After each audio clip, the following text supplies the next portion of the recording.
Hey guys, what's going on? FYMyPod here. Welcome back to Create Arcane Engineering. It's been a while. Since we last left off, if I do recall correctly, we had managed, well, we had almost managed to make a Bonemeal farm, but we had a bit of an issue with certain constructions here and there, but ultimately we managed to work it out in the end by deciding to instead change it over to a different crop farm, which we can manage a little bit more easily. For this stream, what we're going to be doing is we are going to be finishing up the designs for the Bonemeal farm, which is necessary for one of the few components that we need to automate the process of what we're trying to do here. And hopefully, by the end of today's stream, we will have finished the entirety of the automation regarding mushrooms and the Nylium and Crimson trees, which was the biggest thing that we needed to get done. But I digress. Without further ado, let's get into things and see what happens. Alright, so if I do recall correctly, the biggest issue that we had going forward was just getting the conversion of the Bonemeal at this point. It's an easy process, I must admit. It's not going to be hard to just spam items into the composter and just Bonemeal it to high hell. That isn't a problem. The issue is that we actually haven't got a means to deposit it. Well, I guess we can deposit it via hoppers. That would work perfectly fine. We just need to deposit it into the machines is the thing. So, in order for that, we are going to need a few materials here and there, but ultimately, we should be fine. We're just going to take our time here, and let's take a moment to let the world generate here. So I do have some thoughts on how I'm going to be doing this, but of course, we can't do anything until we've actually managed to get the Bonemeal set up and the trees actually posting in, which seem to be the other thing that we need to, put in, but I digress. Alright, well, with that, we've got our machine here. It is working as intended, so no need to change what we're doing here. But yes, no, we need how many? We need 4 more deployers, I do believe. We need these 4 deployers to basically go on the sides here, so that way we can place in the mushrooms and Nylium as we go, which is going to be needed in order to, go into these machines here and plant the materials that we need. Of course, if we reach a certain threshold, we can't really go any further, but I do believe we can limit the amount of material that is going into a machine, and we should be fine. But regardless, that is going to require some materials. Overall, powering this isn't going to be too hard. Honestly, we could probably just do a water wheel, and we should be fine. But of course, this is going to take some time, and a bit of effort on our part. Regardless. So for this, the oak barrel is doing its job. It's going to grow potatoes. We are going to want to probably increase the, number of crops that we're going to be doing, because the hoppers aren't going to be carrying us all the way through, I would imagine. So we should probably aim for something that is going to give us a lot in return. But I digress. I'm rambling at this point. So the core here is that we want the... We'll take away this chute here. We can take this away as well, because as far as I'm concerned, we don't really need this to do anything. As long as they're depositing out, we should really be fine. So here is how we're going to do it. We are going to set up a composter right here. Now, would it work there? Yes, it will. Okay. No, it's not. So instead, I need to do something different. So what we'll do is we will set up a hopper here. That will put the items in there. Then we take the composter and we place it here. That will put in the items automatically. That'll just, that'll just do its thing. We won't get our return investment, obviously, but considering we're doing all this, it's fine. It's perfectly fine. But of course, we're going to need to do a lot more, so let's just brace for that, I would imagine.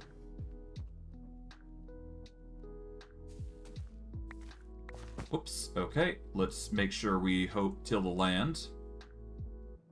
Do we have our hoe on us? We do not, I don't think. No, we do. It's just in our first slot. But, yeah. No, until we're actually ready to do this, we are just going to stick with the hopper here. And, honestly, what we could do is we could just have it so, the hopper directs into the side, and that way, it fills regardless. Well, regardless, we'll figure out a method to, make this work, but I digress. I'm Bravely at this point. We've pretty much got the majority of the, setup basically ready to go. It's just a matter of setting things up.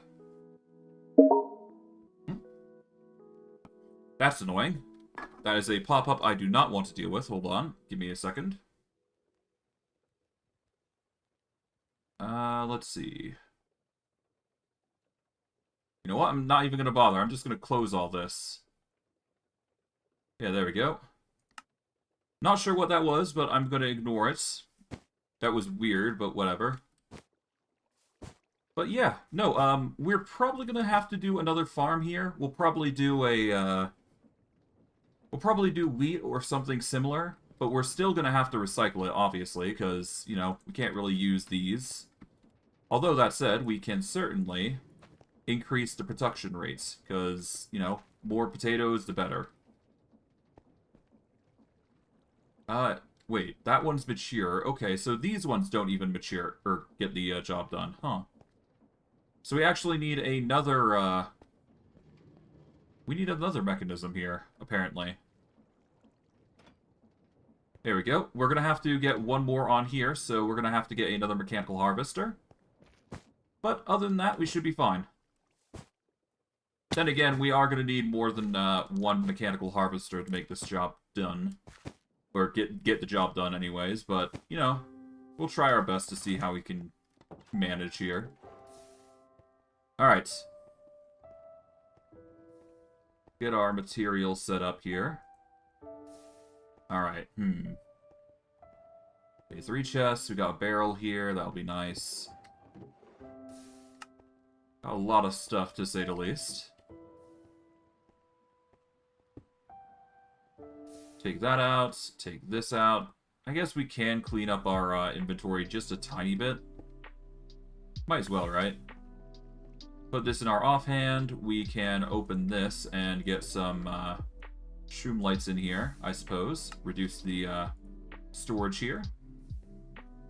There we go. Alright.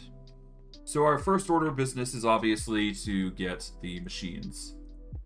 So we need to get our hands on another set of machines here, so we go over to here. I do believe we still have components. If not, we can always make more. We do not have more, but we certainly have the andesite for it, I do believe. Put 25 there, put 25 there. There we go. That's going to get us 25 components. And that should be enough for one machine, I do believe. Or at least it should be enough to help us get there. We've got 2 andesite machines already, so we can use some of this, at the very least. We need 1 here, so that way we can get some more mechanical harvesters. I don't exactly want to make more than I've already got, so we're just going to use this last one here to resolve the last tidbit that we got to do here. But other than that, we should be fine. I just want to start harvesting, obviously, the corners here, so that's why I'm even bothering going this route. There we go. That will prevent it from going any further, but, well, no, it'll basically allow us to harvest the crops naturally. There we go. And this should harvest, yep, it harvests the corners. So we need 5, basically, if we want to maximize our yield here. Oops.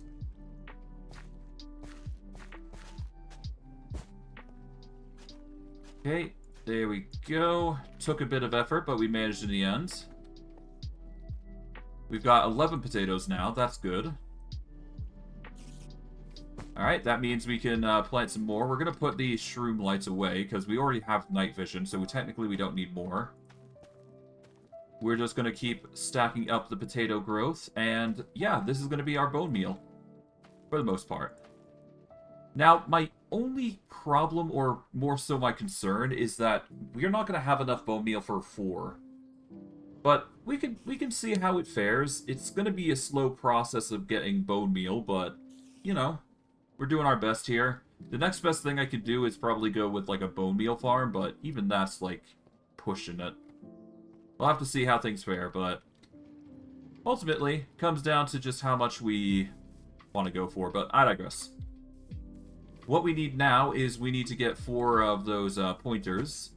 So we're going to need more machines, which is going to require more andesite and more... Yeah, we basically need more mechanisms. So that's going to take some time. Managed to get 25 of these puppies. Is there more kinetic mechanisms on our personage? I don't think there is the problem. Let's see. Yep, nope, we haven't got more. We've got 25 at least, so there's that. But we need way more andesite, I do believe. Okay, what can we use here?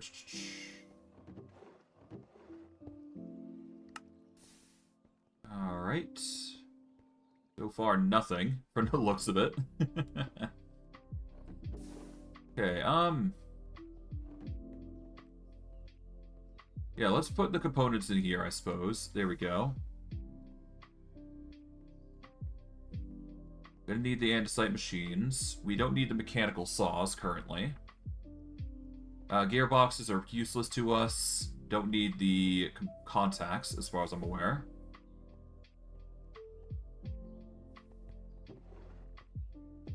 We got a few material components that we can take out here, I do believe. There we go. Probably put some stuff in and take some stuff out.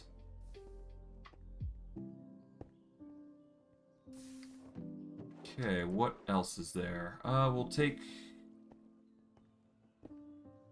out some of these parts. We do need to move these back. We need to move them into here, because artifacts should probably be dedicated to one specific area, after all.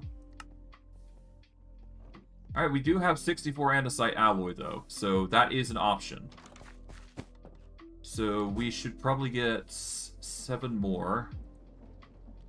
Let's see, so 24, so we need to do 1 less. So let's say we use 16, and then we just reduce it by 1. That'll give us the amount that we need for the next component, or the next amount of components, I should say. There we go.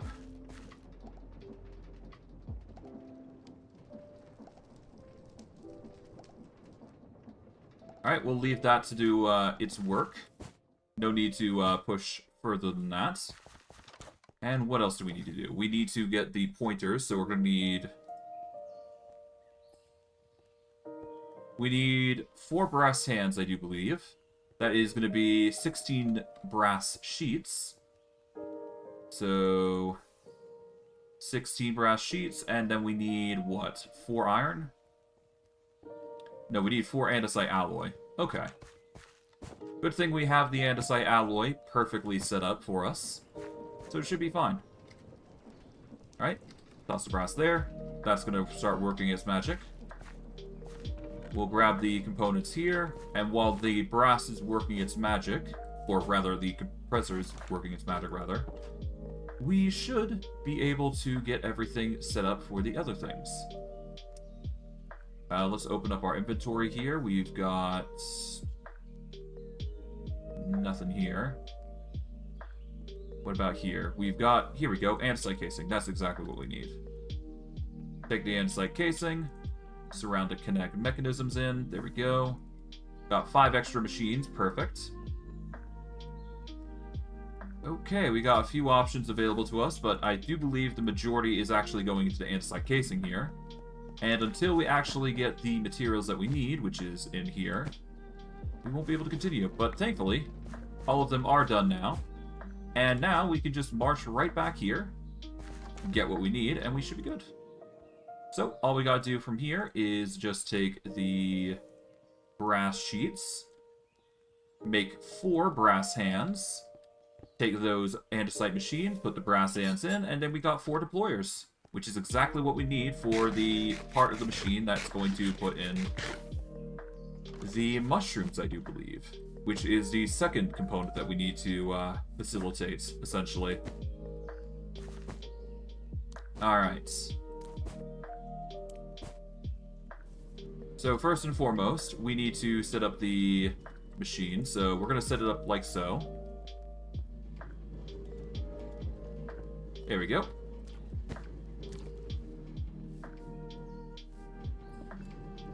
Alright, and bada boom. Alright. So, Crimson Fungus is going to go in here. There we go. Set the Crimson Fungus there. That's going to start growing that. Okay, now for normal mushrooms. And of course, finding a place to actually transport these items here.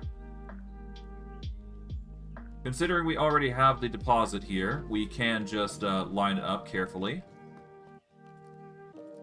So currently, this block and this block is the usual setup. So if we go 1 block out of the way, we should be fine to deposit it elsewhere. But it's hard to say whether it'll go in or not. We'll have to see. We are going to need a portable storage here. The portable storage will go right here, I do believe. No, it won't work that way. But we can certainly do it in the middle, I do believe. So we should be fine here.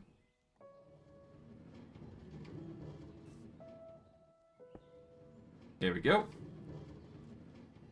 And by going halfway through here, it connects just temporarily. Just enough for it to actually connect into an inventory, if need be. Now the question is, how am I going to get it out? I do believe a chest or barrel would work equally as well, but I don't think it's going to actually deposit the materials just directly into an inventory, is the problem. No, we'd need a means to do so. So, portable storage interface, let's check. Let me check to be sure, basically. Let's see. Yep.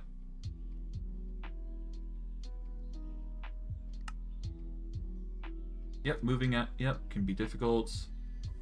Yep, component will interact, there we go. Place the second one, there you go. When engaged, it will... Yep, there you go. Items can now be inserted. Or extracted from the contraption. Of course, this is not the most ideal circumstance, but you know what? It gets the job done. So, all we gotta do now is just find a way to extract it into an inventory, and then we're good. And the easiest way is literally just set up a hopper. So, put down a hopper and face it right this way. There we go. And then we get an andesite funnel here. That'll deposit all the items into the hopper, while also preventing it from going anywhere else specifically. So, it's not the most perfect outcome of a system, but it will get to a point where we can just belt everything upwards, and we can rinse and repeat the cycle here. But we're also going to be making a machine that is going to go underground, probably. And it's going to deposit certain items here and there. But we've got brown and red mushrooms, essentially, now. So this is going to cover red mushroom. Yeah, so this is going to cover brown, I guess. This will cover red. There we go.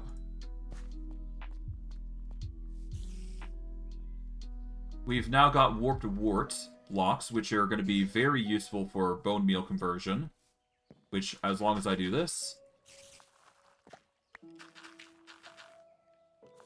And when I have a hopper below this, it's actually going to just convert like normal. So we should be fine. So let me show how that actually happens. Hold on. I do believe I actually showed it before, though. So that is something worth noting. I'm going to grab everything here. Yoink.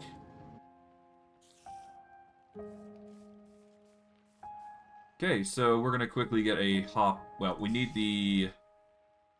Okay, composter. We'll take out the potatoes temporarily. Let's actually put the composter here. So that way we can move this properly. There we go. That should work as intended. Let me check just to be sure. No, it actually doesn't. If you do it this way, it's not actually going to work. You have to make it face down. I thought that was not the case, but I guess not. Okay. So we place the hopper down. Place the composter down. Then we're going to go get a chest, I guess. A dark oak barrel would do the job all the same. There we go, just place it like that. And then we do a hopper again. There we go. Now, if we toss in the warped Nylium here, it's going to slowly filter in. And it's just going to toss all the bone meal into that barrel. Or, if, depending on if we use a belt or not, that is also going to work. But we might as well use a chute for that, so there you go. Or we can do a hopper into a chute. Either way, it's going to get the job done, so... Really depends how we go about it, really. But, it's a time-consuming process, to say the least, as you can probably imagine. So we toss all this in, there you go.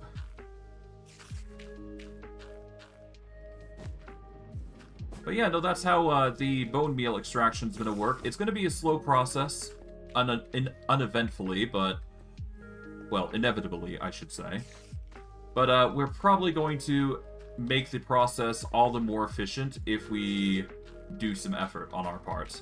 Namely, when we start finally getting into these resources here, we're going to have to do some belt shenanigans to start introducing the bone meal over to here, which will be another thing entirely, so... What I'm thinking is we're going to set up an entire belt of these things here that is slowly just going to funnel resources down. Probably 3 different crops, probably potatoes, beetroot, and something else. Because I do believe beetroot does work for the composter as well, so there you go. We're basically making infinite bone meal as we're speaking. Which is nice. Of course, that isn't going to stop Crimson Stem from working, so... Really depends on what we use here, so... Room lights are probably going to have a bit of a use. We're going to have to make a sorting network, obviously. So that way we can stow the items, but for now, if we have an infinite amount, we can probably just stow it somewhere else, but I digress. Rambling aside... What am I doing? Right. Put that there, put this back. Put this here, put this back, there we go. Now it's just a matter of figuring out how I'm going to deposit these items, huh?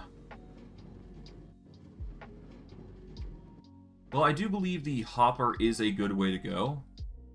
It's not ideal. I guess I could try to see. I mean, I was planning on the hopper method if I could get it to work, but I highly doubt it. I'm willing to give it a try, though. Because no matter what, it's going to be exposed to the air. I might as well set it up properly. Okay, so we can put the green mushrooms there as well, so that's something worth noting. But we are going to need to find a way to process the crimson and nylium accordingly. And that is going to be required via a certain thing. Thankfully, I do have the means of getting the item that we need, which is right over here. Of course, it's providing power to it and preparing it for the occasion. Regardless, we have the materials necessary for it, it's just a matter of setting it up. And, of course, setting up a machine for it. Okay. Now, let us set up the machine. Do we have the items that we need for it? Because I'm not sure. I don't think I have them. Well, I got some belts, but it's not going to be enough, I do figure. But we can certainly try. Alright, so the first order of business is to get the items into a place. Oh, 1 second.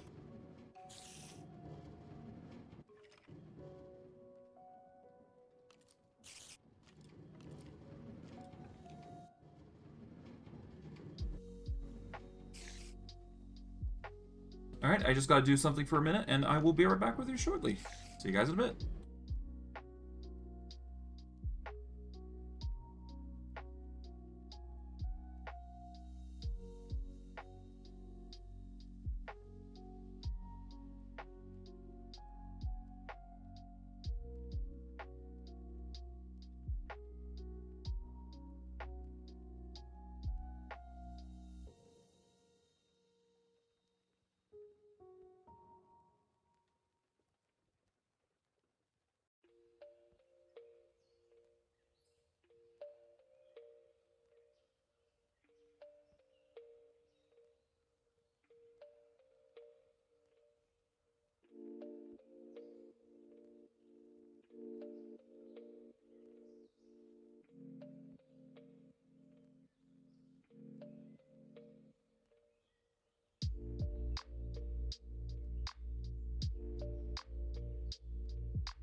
Alright, apologies, I'm now back. Alright. So, we've already got the setup here. It's pretty self-explanatory, pretty simple. Now we just need to set up the belt, don't we? So the biggest thing with this, design is that we need to basically transport the resources without, going through and ruining our setup here. So, before we do anything, we are going to want to set up a bit of a, we want to set up basically a fill line. So we want to have only a stack in any of these given resources. Because we already have a filter for these items, only the required item is going to go in. So if we do exceed that resource, we can actually stow the rest for later. The same can be said for these hoppers here, put simply. Now, does that mean we want to keep an excess often? Not really. But that's why we're going to have a surplus in X amount, and then we should be fine.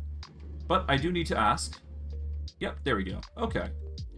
So if you don't have it filtered, you can put items through it, so that is something worth noting. So that does mean that using a belt system is going to work in our favor.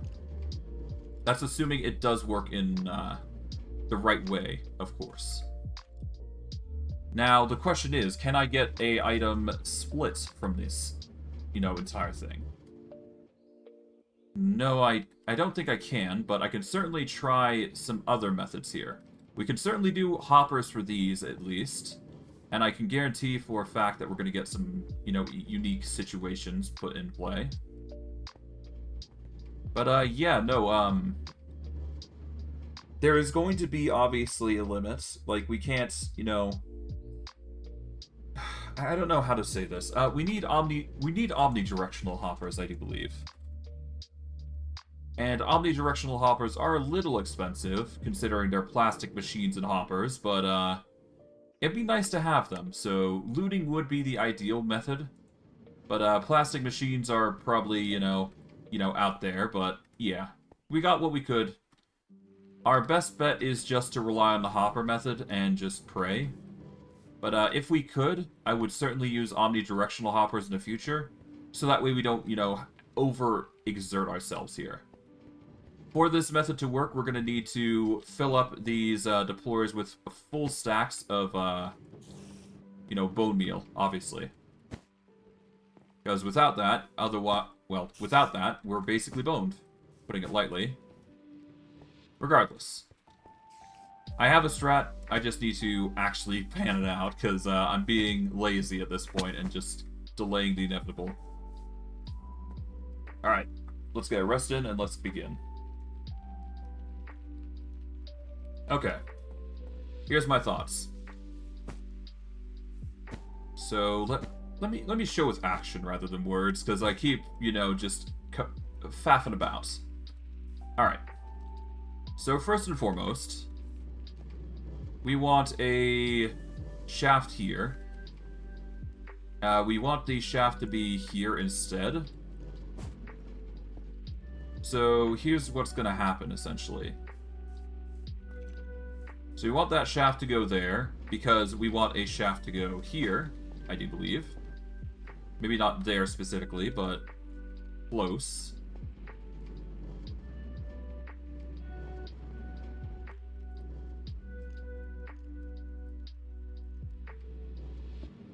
There we go.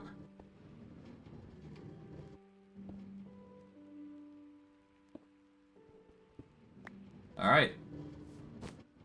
And then we do this, I guess. Nope, not that.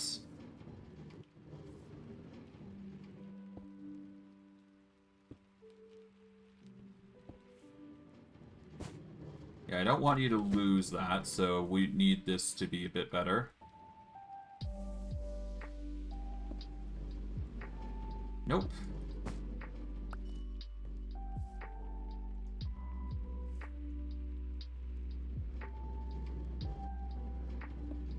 God damn it, that's not what I want.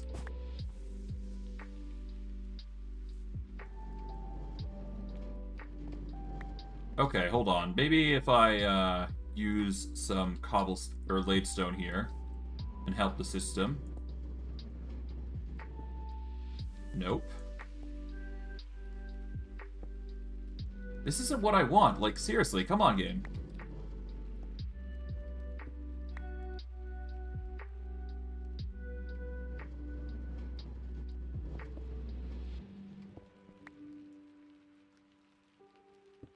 There we go. That's exactly what I want. Alright. The reason I'm doing it this way is so that way I can set up the chains that we need to basically overcome. Nope. This is such a it's such a specific way of building it that it needs to be done. It's so annoying, but it needs to be done. Otherwise, we won't get the build rights. Now, my concern is obviously that we're not going to be able to place the items properly. But that's... I guess we can build it a little bit differently with that in mind, I guess. But of course, it's still going to be the same. We just need to, obviously, just set it up properly. Okay. So, the alternative method I'm thinking of is we just set the hoppers to the side here, like so. Ow. It's going to do the same exact thing, regardless. It just means it deposits in a different light, like so. So the items are still going to go in, I do believe. Oh, whoops.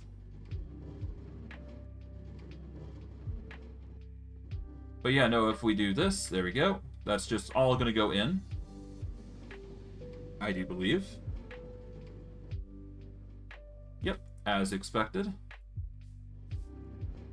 And the same is going to be said for this. So as long as we do it the same way, it should be fine.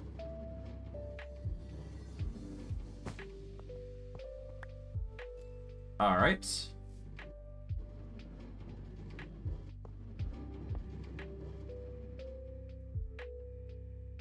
Done and done. And what about you? You're already sorted. Okay, cool. Alright. So the rest of... Otherwise, the design is basically going to be the same. It's just tedious to build, more than anything. Although that said, what we can do now, because of that, is actually set up the...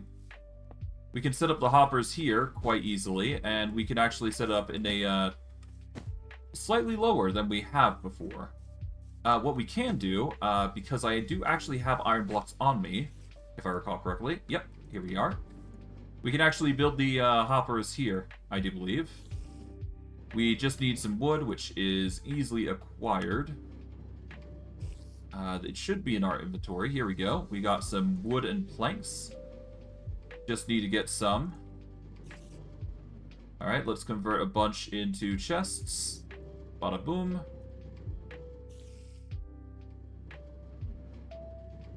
Alright, there we go. And with that, all we gotta do is just set up the hoppers accordingly.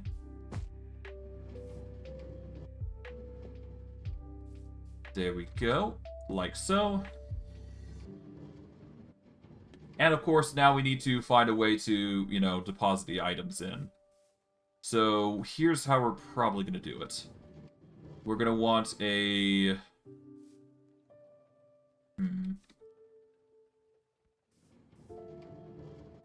Okay, so starting off, we're going to want it here. We'll get some stone or laid bricks here to get the job done. Okay. Place that there. Like so. There we go.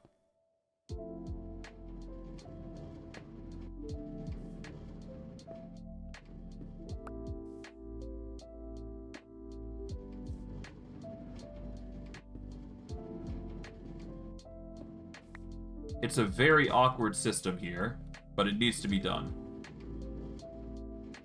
Okay.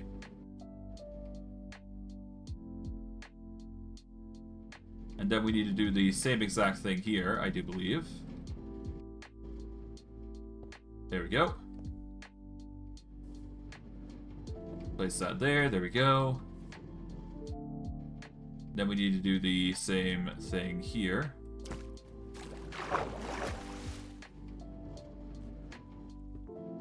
There we go.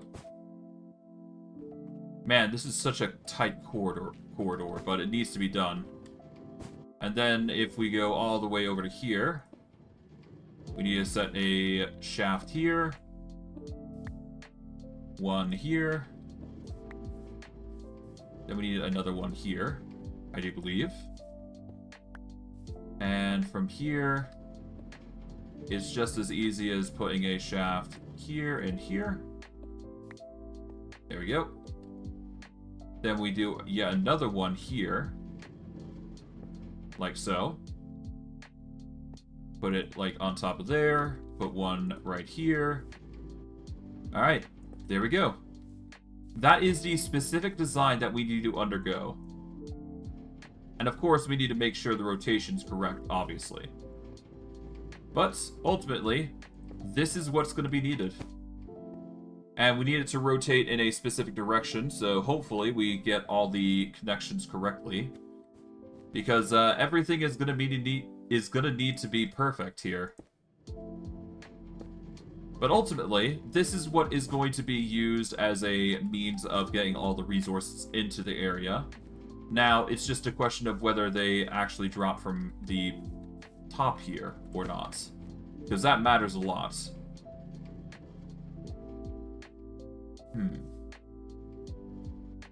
Alright, let's assume we need Bonemeal, right? Okay.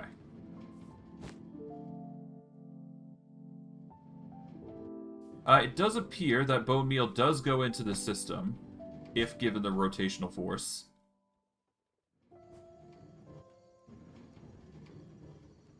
If I toss all of those in, it's slowly going to start funneling out. Okay, so it can and will use Bonemeal here to deposit into X resources. Okay. Now, if we get an overload on one area, then it will fill to the brim, essentially. Now, of course, because of the circumstances here, we are forced to lay in brick here, or laid stone, rather, to act as a buffer. But ultimately, it will only fill up to 2 stacks, effectively, and then it will basically be over. Supposedly.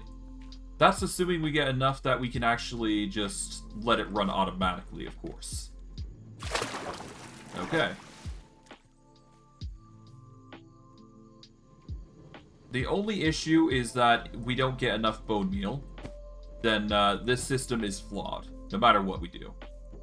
Of course, we are going to get a ton of Bonemeal all the same, but it's not going to matter much if we can't get the results correct. But I digress.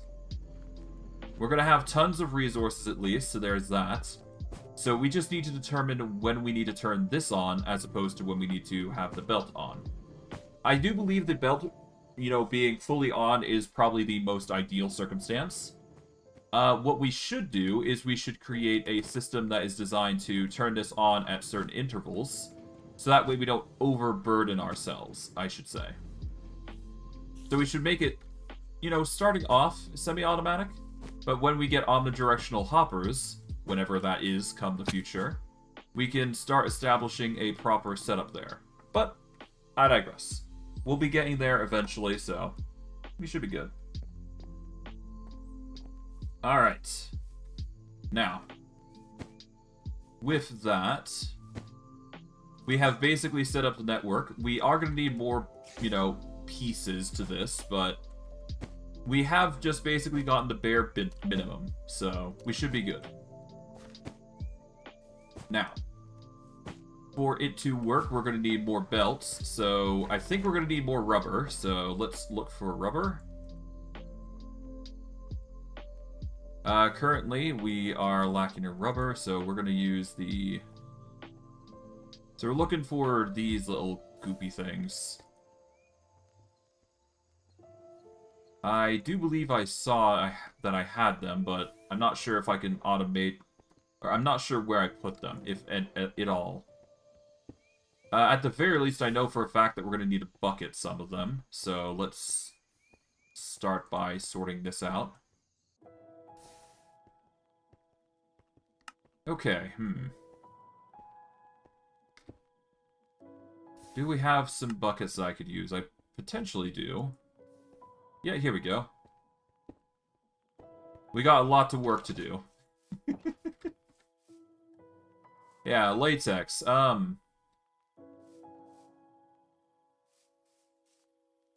Okay, hold on. What can I do here? I can use buckets, and I can use these to convert into rubber. The easiest way would be to compact it, which is not what we want to do. If we use the automated shaped crafter, we can certainly do something there, but I don't think that's going to cut it. Okay, how do you make blocks of rubber? You convert it into 4. Okay. That is not going to cut it here, so we need to basically get buckets of this. There is a way we can actually make this work. I just need to actually set something up here.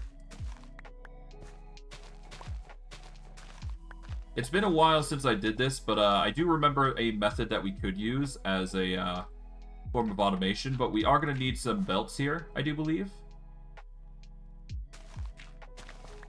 So we're just going to have to do some quick, you know, terraforming here to get ready with what I've got in mind.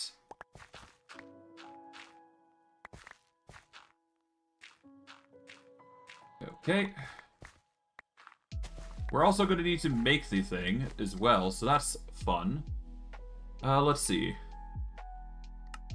How do we make a mechanical crafter? We need a brass machine and a crafting table. And that will make 3 mechanical crafters. We only need 1 mechanical crafter, so that means we just need to set up a machine that's not only going to belt the things in, but it's also going to give the buckets to and from the machine, which is going to be a chore. Okay.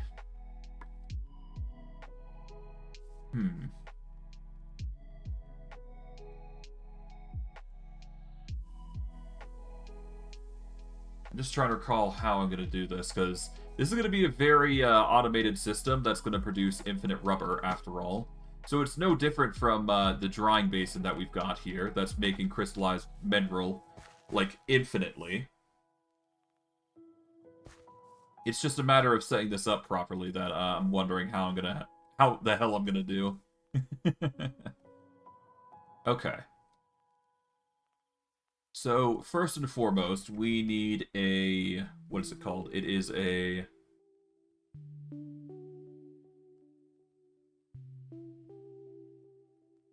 let me go into create.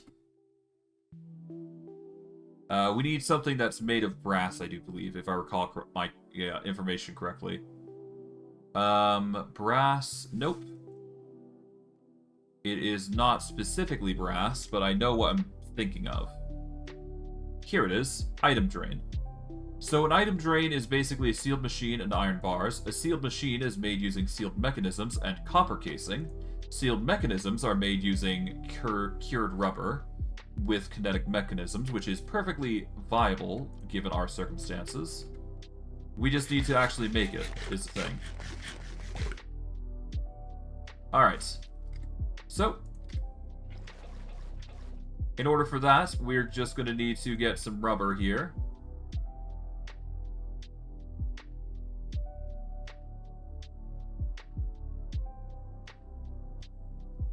Alright. We're going to wait until we get 4 buckets here. Here we go.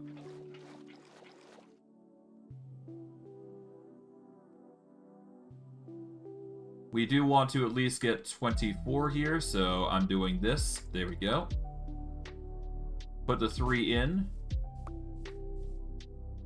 We want to put these on the top, I believe. There we go. We'll let those work their magic. Alright, sort container. There we go. Sort. Sort. And sort. We got a lot of resources in these, I must admit, but that's perfectly fine. Now, we need to set these up, huh?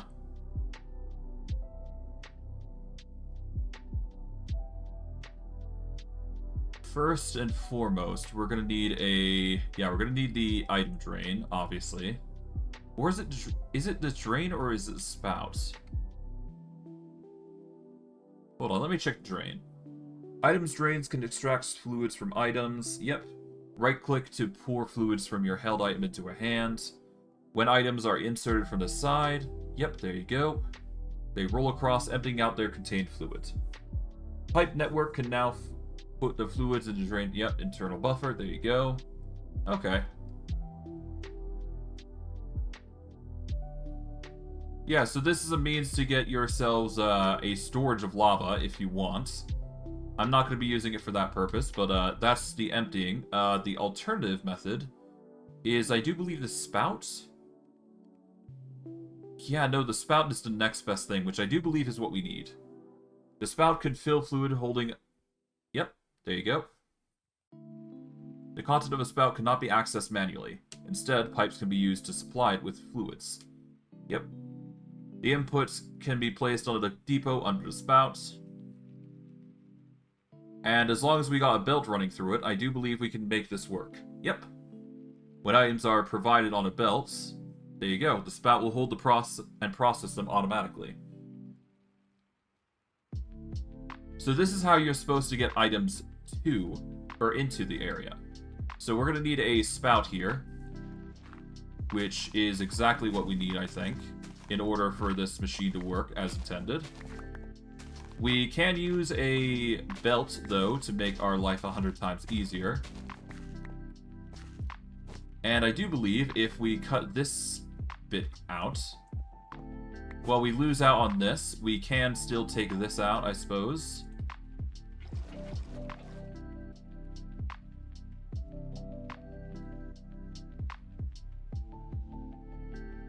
And there we go.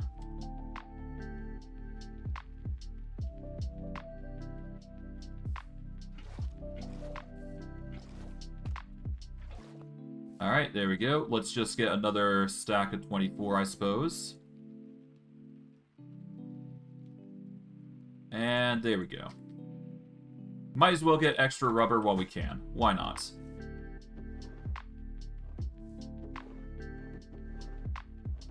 There we go. Just sort that. There we go. Alright, that's 24 cured rubber. Now, the question is whether this will work or not, but if it works, then it works. If it doesn't, it doesn't. But essentially, we need to make it so the... we need the cured... We need the latex to go into the spout, basically. If we get it to go into the spout, then we can make it pour. So the spout is going to require some effort on our part. We need a sealed machine and a hopper. A sealed machine is these, and a copper casing. So naturally, copper casing can be easily made. It just needs a Yeah, we just need copper and we need strip logs, which is easily done. So if we take some, well, maybe not our strip stems, but we could certainly use some other things, I would imagine. Put these blocks in, I suppose, for now. There we go. But yeah, let's get the axe. Let's get some logs that we don't particularly mind losing. Let's go for 8.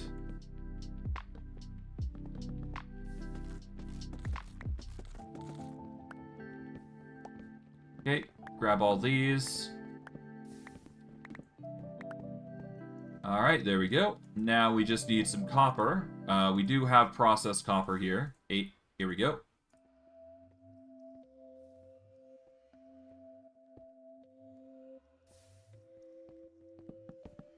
I probably should have just left them alone. That's fine. Alright, but yeah, there you go. Copper plating. This is exactly what we needed. And now, if we go over to here, we can grab ourselves the materials that we need. There we go. Did I take those out? Did I take the machines out? Oh, okay, I'm a little dumbfounded. Okay. I feel like I took them out and put them somewhere. I guess I must have put them away.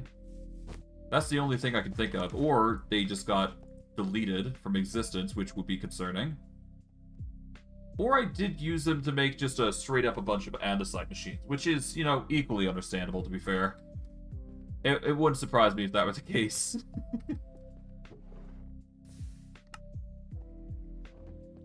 I guess I must have used them, huh? Well, that sucks. Alright, well, I guess I'm gonna have to get some more. Oh, well. Unless they are in my inventory, I'm just be blind. I don't see them. Yeah, I don't see them in my inventory, so I must have lost them, which sucks. But I can easily just get more, to be fair, so it's no big deal. All we are going to need is some more andesite, which, you know, we have plenty of. Oh, that is another wandering trader. Lovely. Not exactly, but whatever. I don't need to worry too much about the wandering trader. Just leave him to his own devices, as far as I'm concerned. I'll put the torch away. We don't need that.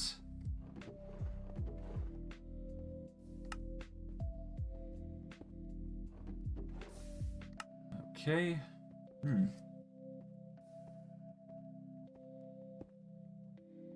Yeah, I thought that we had them. I guess we don't. Not anymore, anyways.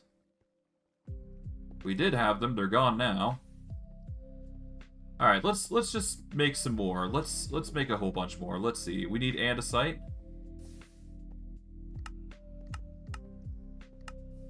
Okay, andesite.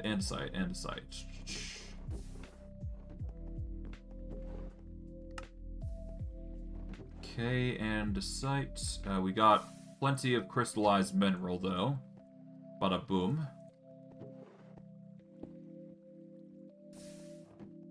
Okay, we are lacking in the andesite department. Wait, hold on. We've got plenty of cured rubber, though, so that's cool. Lacking in the andesite department, though. So what we're going to do is we're going to quickly go grab some. We might as well, right? Goodness knows we're going to need this for the process here, so we might as well get what we can. Oh, hello.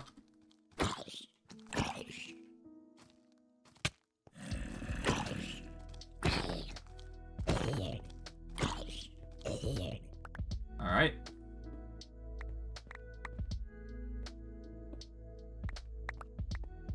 Grab enough to satisfy. 4 stacks should do it. There we go. 4 stacks of andesite. Or 3. Yeah, 3 will be fine. It'll do the job. Alright, there we go. That was an easy mining trip. Of course, this isn't going to stop us. We are going to need mending eventually, because otherwise we're just going to waste the durability of our pickaxes at this rate. Kind of sucks, but, you know, that's just how the cookie crumbles. But yeah, no, we're going to need these mineral chunks here. We're going to toss those in with this basin. There we go. Put in the andesite, as well as crystallized mineral chunks there, to start processing a lot. So far, our mineral slabs are looking a bit, you know... We should probably get more, to say the least. If we have more, that is. Why are you here?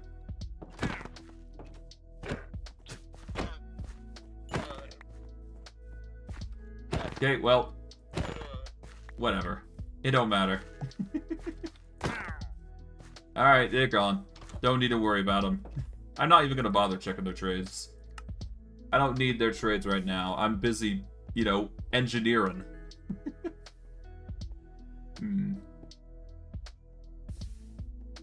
Alright. We got some more hoppers here. We'll grab those while we're here. Got some more iron, which we don't need right now. Got a lot of, you know, scrap here and there. We'll be fine, though. Alright. Grab that. Toss in the andesite and whatnot. There we go. Split these into 2 halves. That's 1 half. There's the other. 32. While those are working, we're going to work our magic here. We'll grab what cured rubber we can. Bada boom. That is a full stack of 64. This should be plenty for what we need. Or at least the spout, which is the core of what this process is requiring. 15 and 16. There we go. Now, if we go over to here, and we just combine the cured rubber here, there we go. We get 16 sealed mechanisms, which is exactly enough for 2 sealed machines. And this is probably the first instance of us making a sealed machine, actually, I do believe. So we can't make anything here, but we can certainly do some hopper shenanigans. If we do this and a hopper, we get 2 spouts. Now, I'm not sure whether this will work or not, but we can certainly try. Now, if we place this here... Now, this is a question of whether it will work or not, but who knows? Alright, so...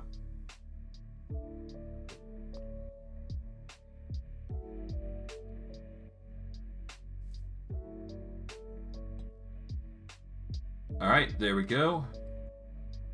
And by doing it this way, we actually pour the latex into here. Okay, good. So we're actually pouring the latex into this spout, which is good. That does mean that this is going to work as intended.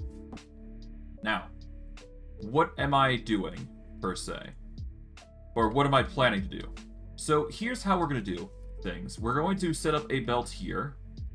We want the belt to go upwards, specifically up to, say, here, I guess. So we want it to go from this block to this block to this block. So we're going to put some andesite casing temporarily down. So that way we can place the belt here. There we go. Then, all we do is we set up a belt here that is going to... Well, it's going to deposit the resources. Then we set up a belt here, which is going to go here. And it's going to go down, I do believe. So, from here, it goes 1, 2, 3, which is there. And then we take this belt, and we do the same thing here. Bada boom. Now we have a working, well, we have a potential setup that is going to circulate the entire machine. Now, of course, we're going to need a bit more buckets here. Because we're going to need to process this in a constant form.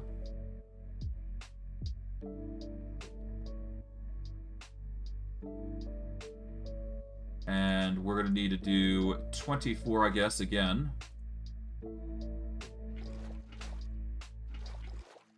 Okay, there we go. Like so. And by doing that, there we go, we just quickly compose those. There we go. Alright, split these into 3s. And all we gotta do is just toss these into their respective barrels here, just to cook them. Because we are gonna need more belts, as you can imagine. But yes, the machine will basically circle out the resources here. We are obviously going to need more belts, but this is quite literally to make more belts, so that's why I'm even going through this process to begin with. But yes, no, by doing this properly, we can pour the items through, and then we can set them into the machine, the next machine that we have, which is going to be the creation for the, God, one second. Let me just put these away here. There we go. We now need... What is it called? It is called the...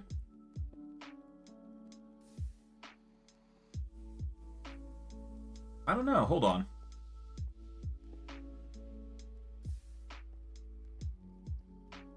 What is it called? We need the...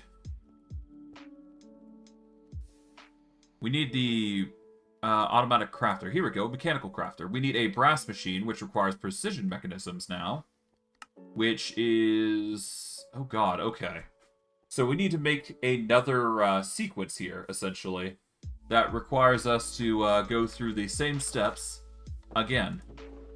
Well, ish, I should say. For now, what we'll do is we will make some belts. It's as easy as doing that. There we go. That's 4 belts out of the things that we're going to need to make. And what we're going to have to do here is we're going to have to expand upon our original design here. We are going to follow the same premise here. So what we'll do is we will set up a similar network here, which is going to require yet another chest here, I would imagine. So we're going to need another chest here, and we're going to need a chute, I do believe. Oh, nope. Break that. We are going to need a double chest, I guess. So we're going to follow the same design that we have here. We needed that double chest.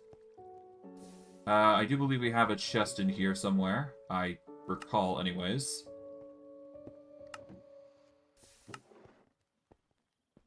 Let's see. Chest. We got dark oak planks, so worst case we could just make some more, so why not? Oops. There we go, just make 2 chests. We'll sleep it off. There we go. Alright. And with that, we've got the 2 chests. We are obviously going to need to probably do the same thing here. But alas, it shouldn't be that big of a deal. We got plenty of kinetic mechanisms working their magic. We will set up the chute right here. There we go. And we're going to need 3 deployers here, I do believe. And this is to make the next mechanism. So what we need to do is we need to make another cogwheel here. Or we just get, we just get a small cogwheel here, which we have plenty of. Place the cogwheel there, there we go. Now we need another 3 deployers, which I do believe we can only make 2 currently. But we do have the supplies to make 3, if we go here. We'll just take 8 here. Then we will get, we need 12 more brass. Yeah, we need 12 more brass, I do believe. That will be enough to make 3 more hands, which is necessary for this process, I do believe. So what we do is we walk over to here, place the brass in. While that's working its magic, we are going to wander right over back here. From here, all we got to do is we just got to encircle this again. We need, what is it, an andesite casing. Here we go. Alright, that's 3 machines. Now we just need the 3 brass hands, which requires some andesite. Yeah, we need some andesite here, so we'll grab this. Toss in these two. There we go. Put this in here. And just need to add 3 here. There we go. Walk over to here to grab our materials. There we go. We got the brass. Now we can make the 3 brass hands, which is necessary for this. And all we gotta do is just do this, like so. Andesite. Boom. Hands. Now we just take this over to the smithing table. Toss the andesite machines as well as the brass hands. We got 3 more deployers, which is necessary for the machine. Alright.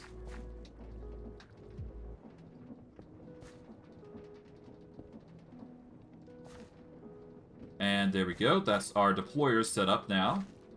We are going to need another chest here, it seems, and another chute, but that is perfectly fine here. Okay, we are lacking the last chute. That's easily fixed. There we go. Place the chute like so. Get the chest as met, or as resolved. I don't know what I'm saying. Just to get a chest, that's all I care about. Okay, so we got the chest. Now we just need the materials to make the mechanical crafter, or the brass machine, as it is. Alright. Okay, to make the brass machine, we need precise mechanisms and brass casing. Precise mechanisms require the kinetic mechanism to undergo the variable cards, which we have plenty of, and electron tube, which requires us to fill molten iron into a spout and pour it over rose quartz. Rose quartz is basically destabilized redstone on redstone dust, and there you go. Which is another spout shenanigan thing. So to get destabilized redstone, we basically need to get a foundry, and we need to melt redstone into it. That can be easily arranged by going over to our machine here and just sorting that out. That shouldn't be too hard of an ask, to be quite honest.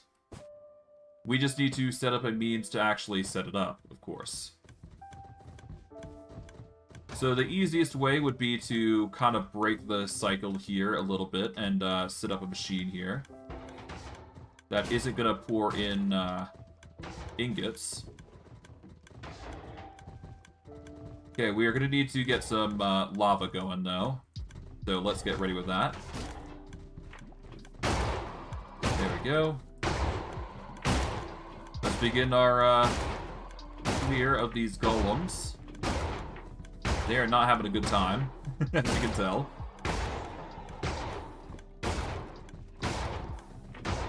Alright, there we go.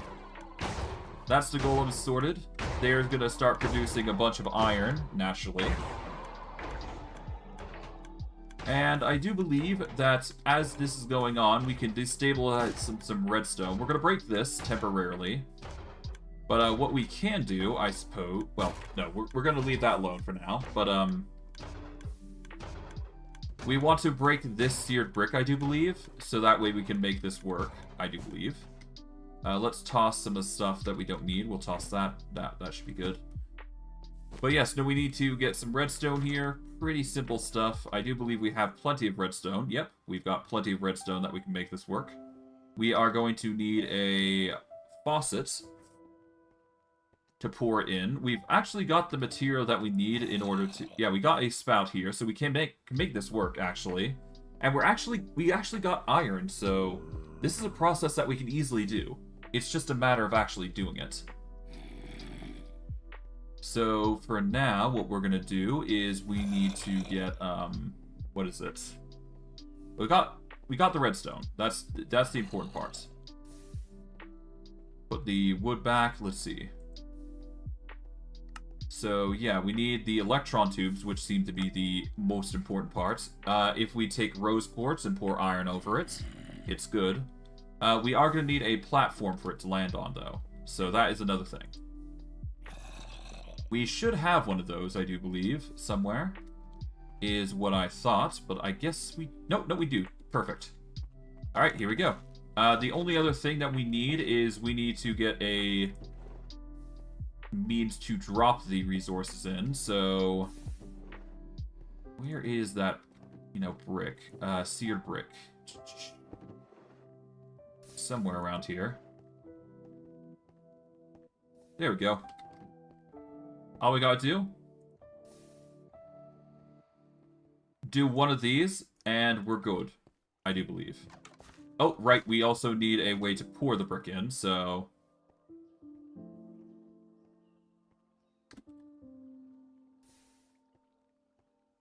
Okay,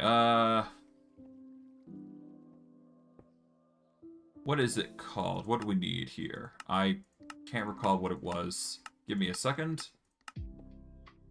It is a... seared drain, I believe it is? Yeah, seared drain, so we're gonna need some copper here. We'll move the cauldron over here temporarily, so that way we can get this set up. But, yeah, no, we need the cauldron, I do believe, and we should be good. So we need some copper here, just to set this up.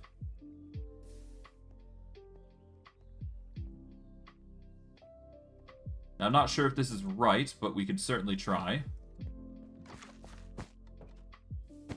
Yeah, I do believe it is a smeltery drain, though, that we need.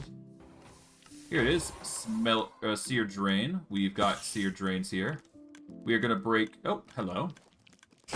Cease. Alright, we break this.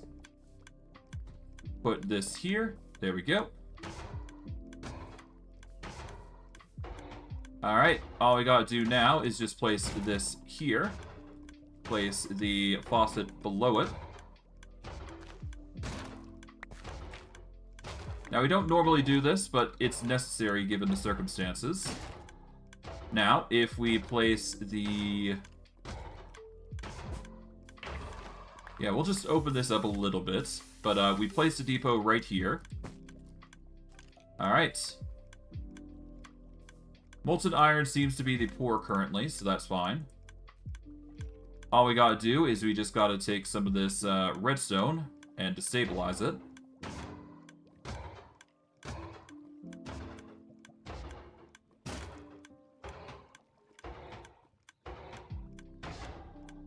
There we go.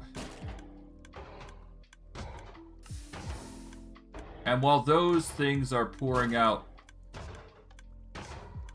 iron, there we go. That should be good.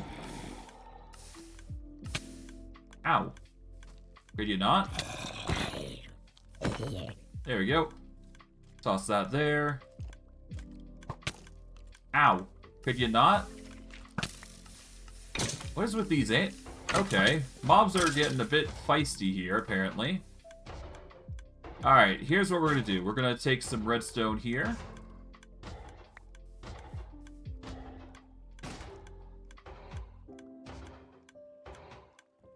Alright, there we go. Toss in this full stack here. There we go. Now, we're going to just turn these off.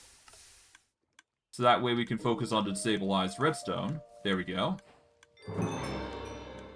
And now we can start pouring a bunch of it into the machine here to give the redstone dust what it needs, essentially.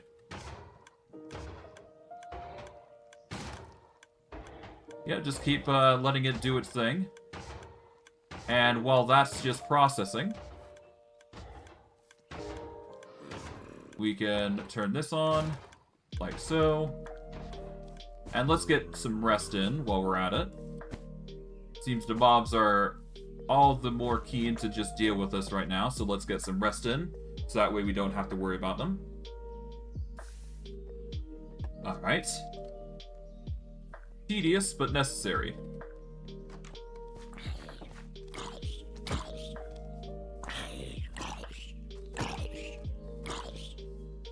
Okay. Cease. Regardless, that is our setup here. We're going to need to set this up, I guess, so we're also going to set this up. Alright, set you up to here. There we go. So we do have options here available to us for how we're transporting things, but I digress.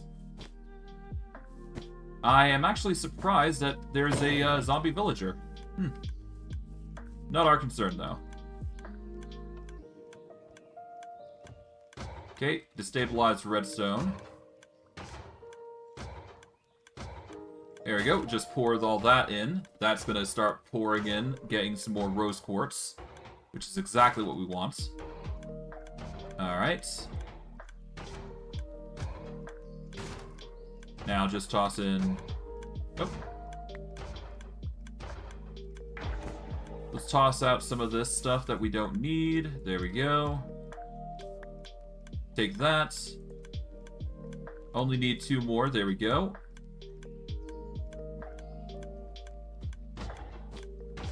Alright. Now we swap over to molten iron here. There we go. And... I mean, I guess we can keep going until it's empty. There's no harm in it, right? Might as well. Yeah, we'll empty the destabilized redstone into this. It's gonna take a while, obviously, but we'll keep the 2 buckets in there. You never know. We'll at least run it until the destabilized redstone is basically gone from the system here, and then we can just start pouring molten iron into it. And there we go. Because we are always going to need more extras, so you never know. Alright, there we go. And once we're done here, we can start pouring this into the machine. And then we can just pour a bunch of iron on this. And there we go. Done and done. Now, all we do is we take this rose quartz, put it here, put the molten iron through the ringer. There we go. And that's just going to make a bunch of electron tubes, which is cool. And from there, all we just got to do is just turn back the molten iron blocks in, and there we're good.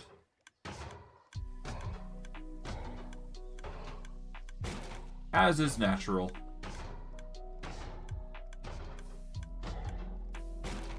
And in turn, we get a ton of electron tubes, which will help us in the long run. It does appear that we're running low on certain resources, but that's fine.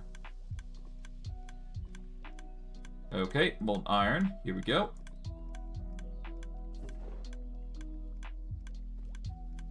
Let's put a few blocks in just to give us a bit of an edge here.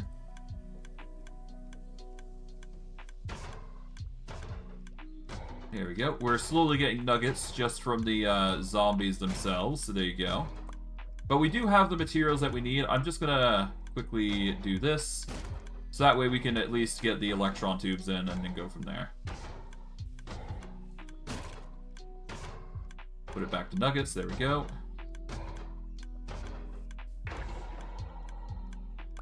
Alright, there we go. We can leave this on to ingots now from now on. So there you go. Done. Alright, we'll leave it at that, and we should be good. We've got plenty of electron tubes. I just had to go through this and just basically do it. Annoying, but necessary. Okay, we will put this away, put these away, there we go. Let's put some of these artifacts away, I suppose, into here. Not that we'll use them, but, you know, it's there if we ever need them.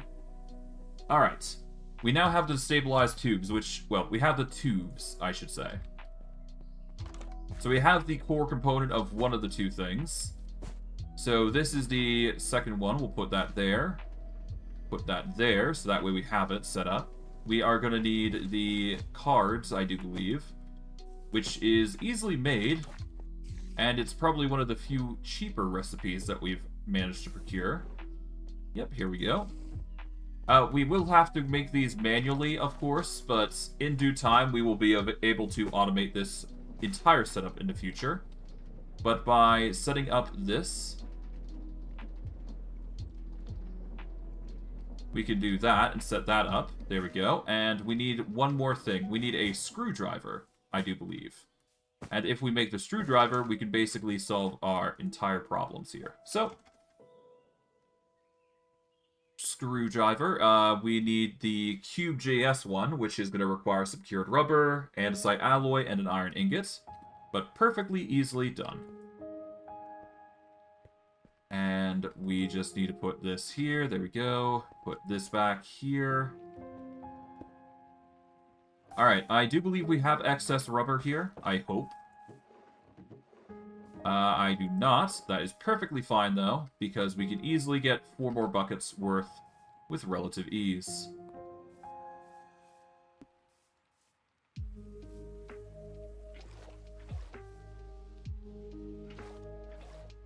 Alright.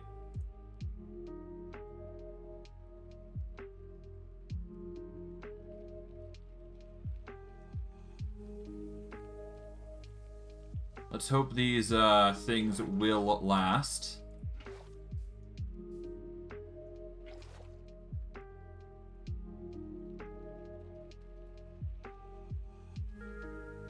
Okay. And bada boom. Okay.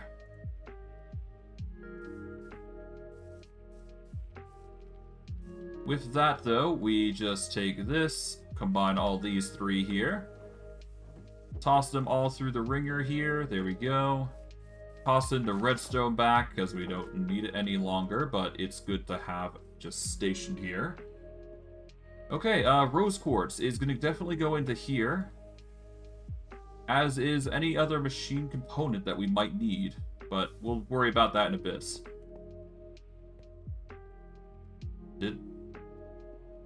Oh no. Did I lose my other things? Oh no. Oh no.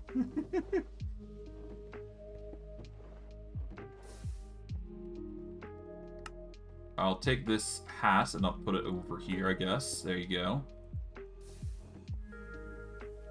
Let's just pray I didn't put those, things somewhere. Oh, yeah, let's just pray we didn't lose those, electron tubes that I literally just made for this exact purpose.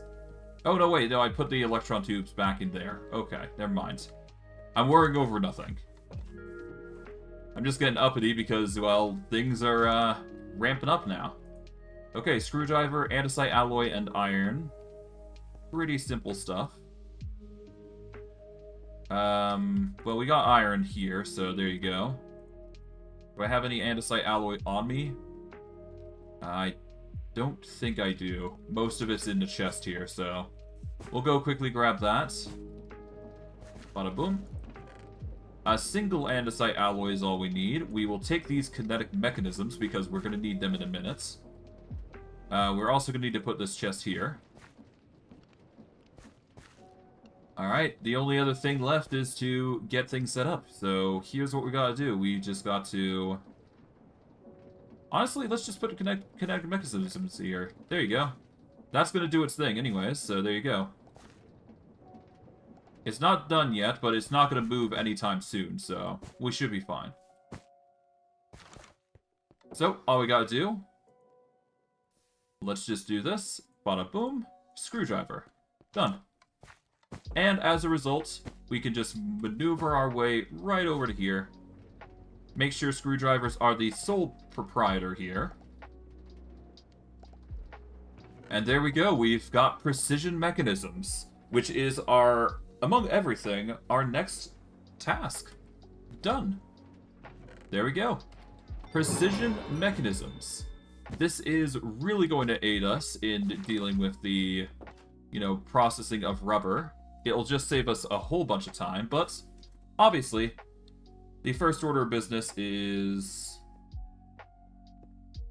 making the mechanism. So we need the mechanical crafter, so the brass machine, which is going to require brass casing, which is as easy as just stripping a log, putting a brass ingot in it, and calling it a day. So, all we do, got these. I really shouldn't have just put them down. I really should have just, left them there, but whatever. We'll place them down now. Get the 2 brass. Done. And now we got brass age. There we go. Making some significant progress, as you can tell. And from here, just take the precision mechanisms, surround this machine. Boom. Brass machine. Finally, if we take a crafting table, which is pretty easy, I mean, it's just 4 logs after all. We should probably get these copper casings and put them in here as well. There we go. But yeah, no, we take the brass casing, we get some wood. we've got plenty of wood here, so I'll just take from here. Do this. Make a crafting table. Put this brass, well, not brass casing, but put the brass machine and the crafting table in. We get 3 mechanical crafters. There we go. This is going to be our best material. And it's going to be how we're going to be making, it's going to be how we make the machine here. Or how we make the item, basically. So, now the question is, how are we going to make this work? Because, I'm not sure how I'm going to make this work. Okay, I'm going to break this to start with. We are going to need to set up the mechanical crafter in a way that places the item... Yeah, so we need the mechanical crafter here, I guess. So place it here.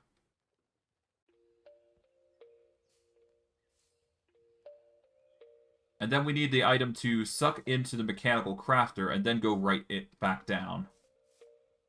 Okay, so...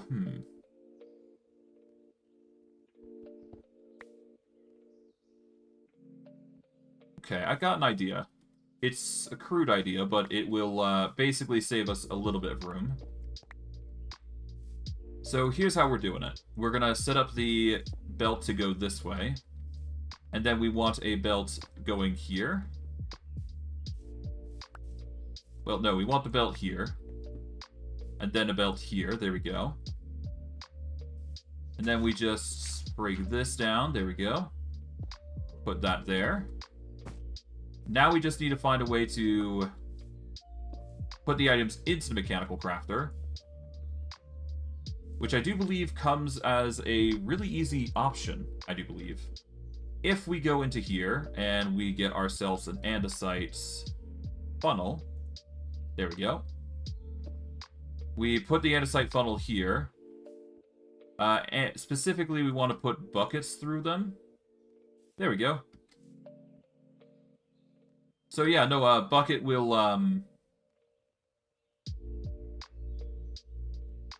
think that's how it's going to work anyways. It'll produce a bucket, and then we want to funnel it down after it's done.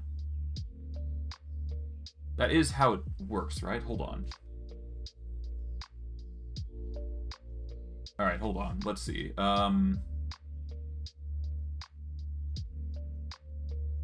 Okay, so... Mechanical crafters...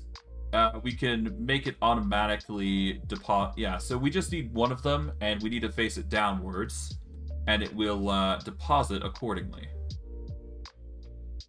So here's how we do it. We want one andesite funnel there, and then we want the other one to go on the bottom here to extract the items.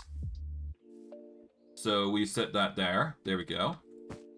So...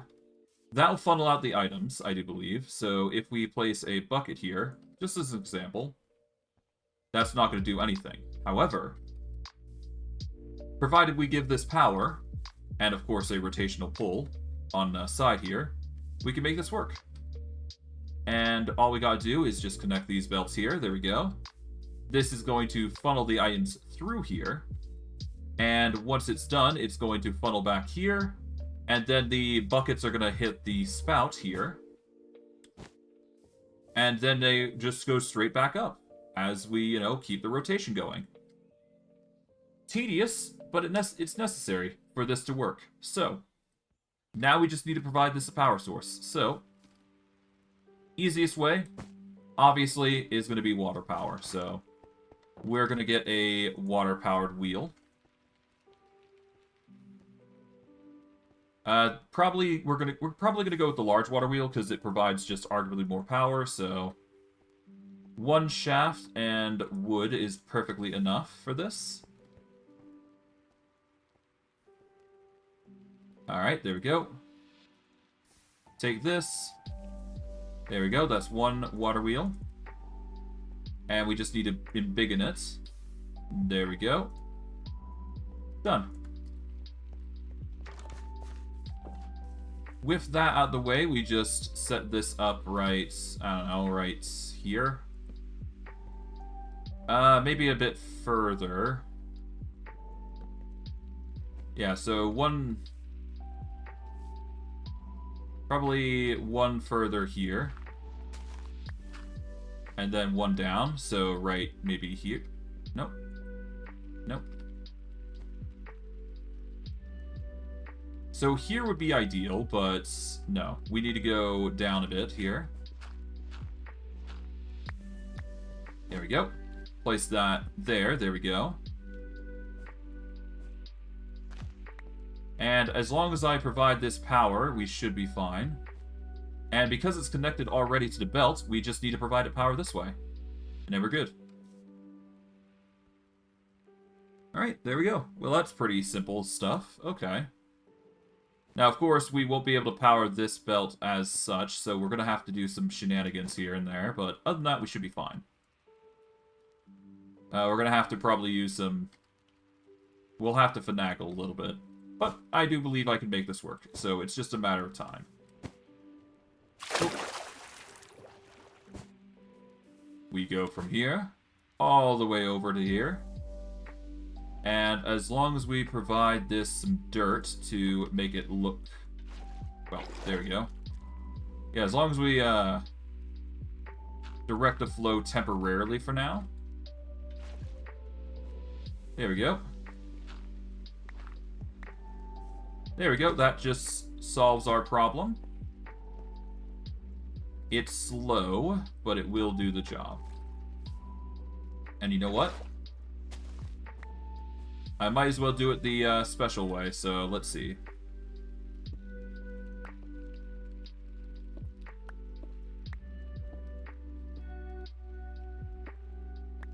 Okay, there we go. And as I do this... It's slow, but it gets the job done. I could probably speed this up, to be quite honest.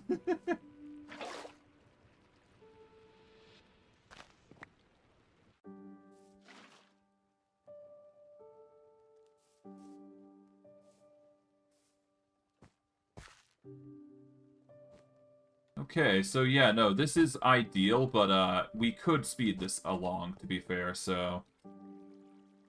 we actually don't have any food, so we're actually going to have to jump this the normal way. We'll pick that up for now. But we are going to have to definitely set something up here. Put that away. There we go. Put the dirt here, I guess. There we go. Set these aside for later. Don't need this mechanical crafter just yet, as far as I'm concerned, but we are going to need food, so we'll start with apples, I suppose. Not the most ideal food source, but, you know, we'll get there. Alright. So the food source has been acquired temporarily. Alright. Break this.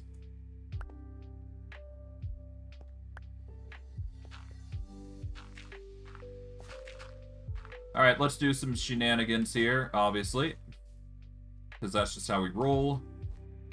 We are going to go... We want to go lower here, so we're just going to do this.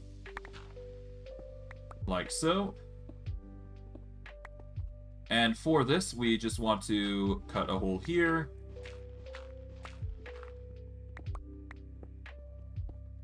There we go. Like so. There we go. Alright, so that's going to be the placement for where the water wheel goes. So, water wheel here. Where is it? Here it is. Place the water wheel there. Water goes there. It goes around as expected. Alright, we then do the size trick here.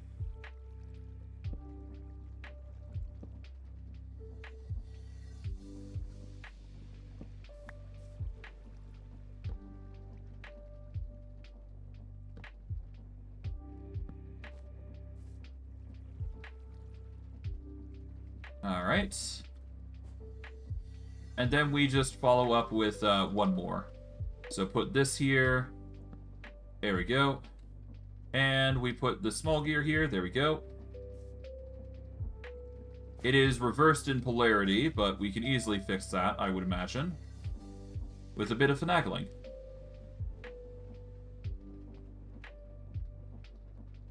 Although, I guess we could just... Yeah.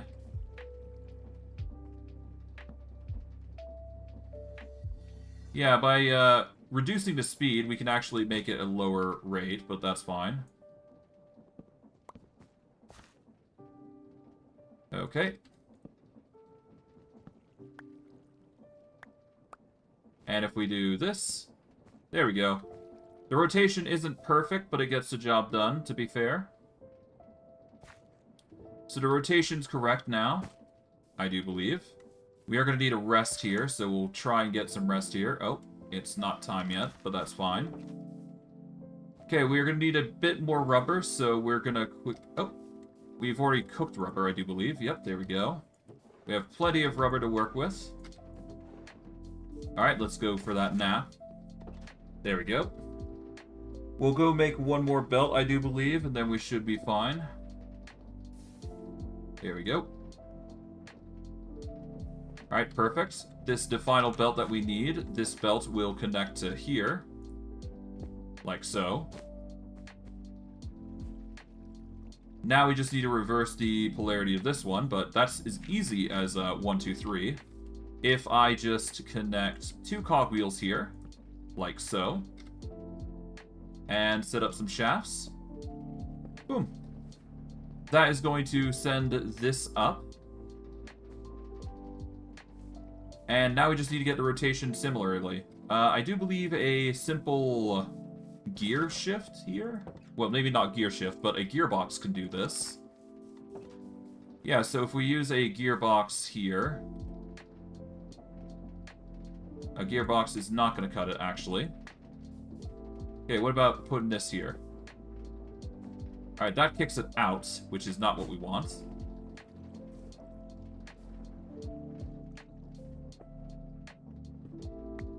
Okay,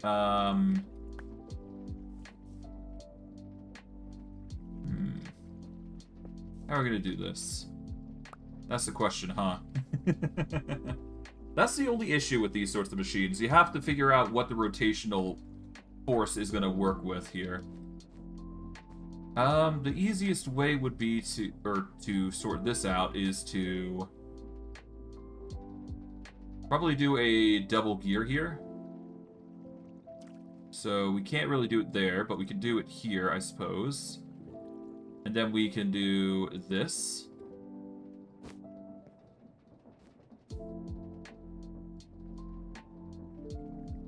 If we extend the gear elsewhere, we should be fine. Yeah, so if we extend this gear here, and then do... No, that's not going to cut it. Okay. Okay, how am I going to do this?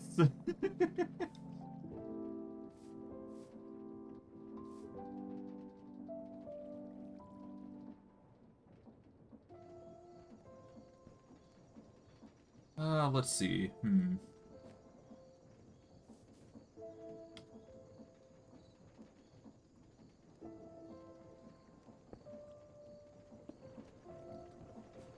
Well, there is a way I might be able to do this, but it's going to require the other direction here. So let's dig out a little bit here, just so we can set this up properly.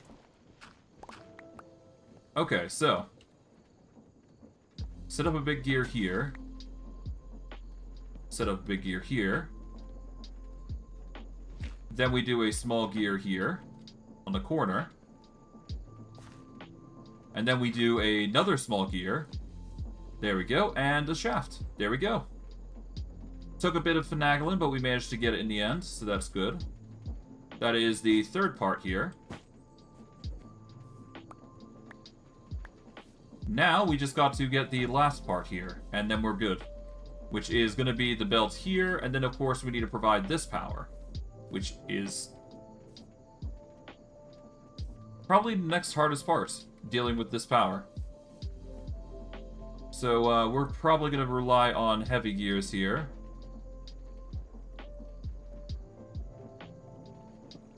There we go. And if we use a small gear here to get us... Oh, we don't have any more small gears. Or so I thought. Or so I think, anyways. Let's see. We are lacking, sorely lacking in gears, so we'll have to fix that problem here. Easily done. We could just do this. Nice. Now, if we do a small gear here, connect this over to here. There we go. We've now got an automated assembly here. So anytime this is going to process, it's going to drop all the items down to here. If we get a chute, then we can just repeat the cycle here. And we'll get, we just need to find a place to actually put the item, basically. Or rather, we need to find a way where or an item, a way we're going to put the materials in, I should say.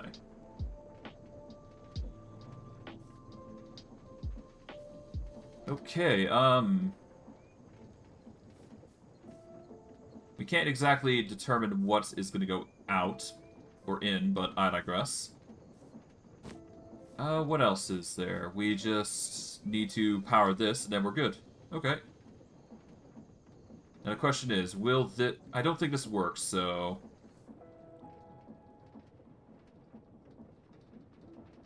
So the next best thing is to do a rotation here. Rotation here. And then do a...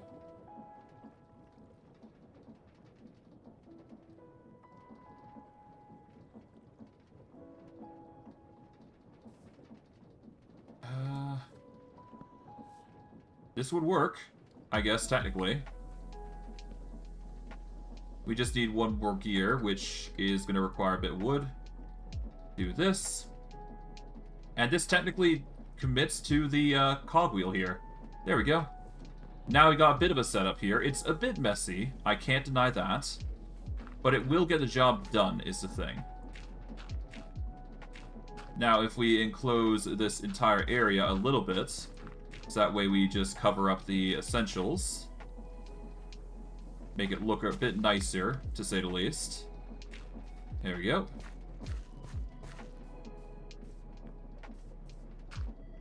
Alright, all we gotta do now is just set up the buckets. So the buckets are gonna go... Oh, wait, hold on. We need this to hopper the items, so we need some funnels. Let's see. No, we need a, not a funnel, but we need a chute.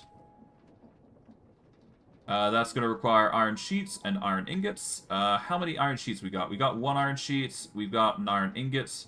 We need 1 more iron sheet. Do we have more iron sheets in our inventories here? Let's see. We do not. So I'm just going to assume that we don't have more. So I'm just going to grab the iron here. We need to get 1 more sheet. And then we should be good. And as long as we go here, we should be fine.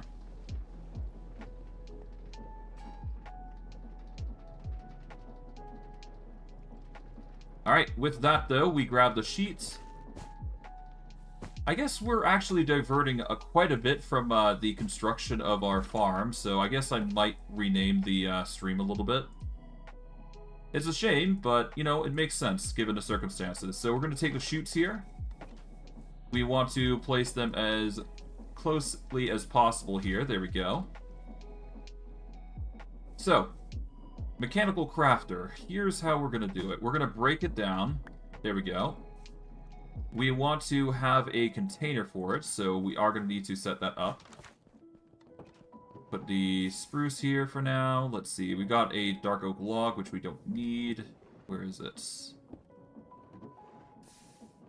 Is there a container? Yes, there is. There's plenty of barrels and whatnot. We will set up the barrel first and foremost. So the barrel is going to go right here, on top here. We are going to set up the mechanical crafter right there. There we go. And that's going to transport the items accordingly. Now, let's see how this works, because this could or could not work. Alright, so we'll set 1 bucket here. That pours into the machine. That sends this bucket upwards and into the mechanism here. And that's going to slowly craft into rubber. And it deposits the bucket into there. Okay, so that doesn't really mean that we actually get everything set up. Okay, so the bucket also joins the barrel. So that's the problem. So, how do we solve this problem? Well, we need to filter out a specific item from the chute. And then we can basically go from there. So we need an advanced version of the andesite funnel if we want this to work. So, we need a smart chute, I do believe. So that's going to require an electron tube, a brass sheet, and a chute. Or do we go with smart chute? We could actually go with a... We need a funnel. We need a brass funnel, if I dare say. This is going to require another brass machine on our part, which isn't too bad. But of course, we're going to need to set this up, so... Got this out. We are going to break this machine again. There we go.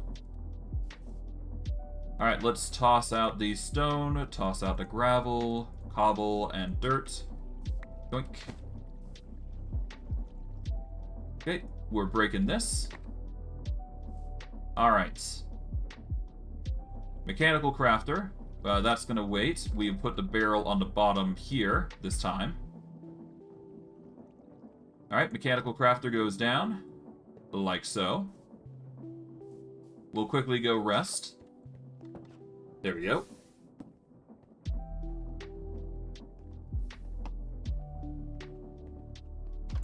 Now, with that, we can toss our...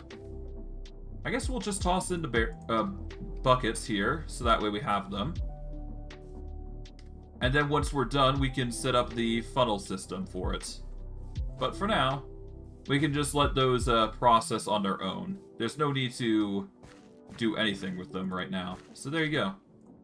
Toss those. There we go. Alright, we're gonna put in some more andesite alloy here. There we go. We'll let those process on their own. We need 8 of them, after all, so might as well grab them while we can. Okay, 5, 6, 7, and finally 8. There we go. Put the 8 through here. This will make the 8 components that we need for the next mechanism. And yeah, this machine's actually doing quite well. So despite our reservations on this has actually been really helping us a lot.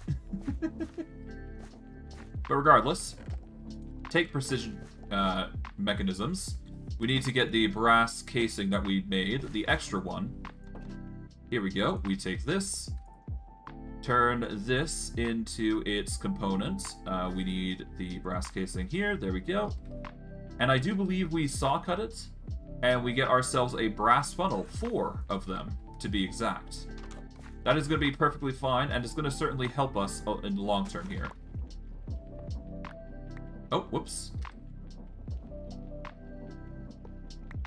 Alright, so, for this, what we need to do, we've got the rubber set up, alright.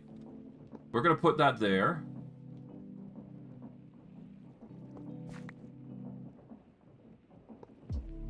Okay, so we want this to drop down, and now we want to filter specifically buckets through here.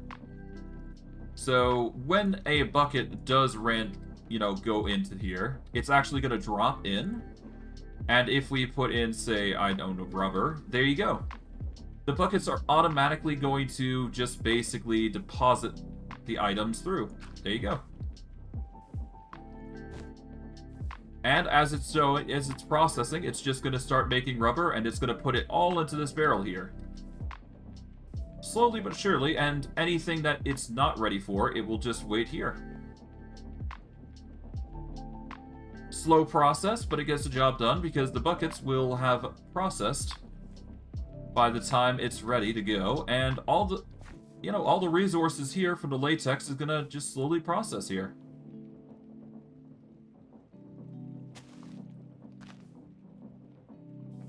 Yeah, and these arboreal extractors will be back into action because obviously, you know, they're doing their thing, which is exactly what we needed them for. And yeah, this is going to be automated, basically. So this is our second automation of the trees, basically, which is nice. It's nice. Good to know that these things are actually working now, as opposed to just waiting there just insufferably and just not doing anything. This, of course, does mean that we're going to get a near infinite supply of rubber, so that's going to be interesting. We won't be able to cook it, per se, but we do have a smelter here, so if we ever need to, we will just process them. But more importantly, those belts are going to help immensely with dealing with this farm, so that is going to be the next objective on our part. So I guess for now, while we're waiting for this to process, we should probably grab what we can here. 48 should be fine for now. Okay. 16 across the board, pretty good. We'll toss them all in, so that way they can start cooking. Because we are going to need a bunch of rubber in order for us to, well, we need a bunch of rubber so we can make a bunch of belts. We could use energized rubber, but I don't think it's ideal. Well, I mean, we can. Yeah, so there's two types of rubber. There's the mineral-enriched rubber and the normal rubber. Mineral-enriched requires us to get a spout and to get mineral resin, just straight from the spout there. So it would require us to basically take this and convert it back. Thankfully, it does seem like the mineral resin is slowly just producing on its own, so that's good. The trees here are going to be working overtime, though, so that's going to be interesting to see how things pan out. But yeah, no, the buckets are just going to basically be constantly producing, slowly but surely, and we'll get a bucket worth every single time. And worst case, it's just going to cycle through the system, so it's cool. Alright, we're going to take some more rubber here. And we're just going to turn all this into belts, and while we're here, well, we'll take all this, and then we'll take it away.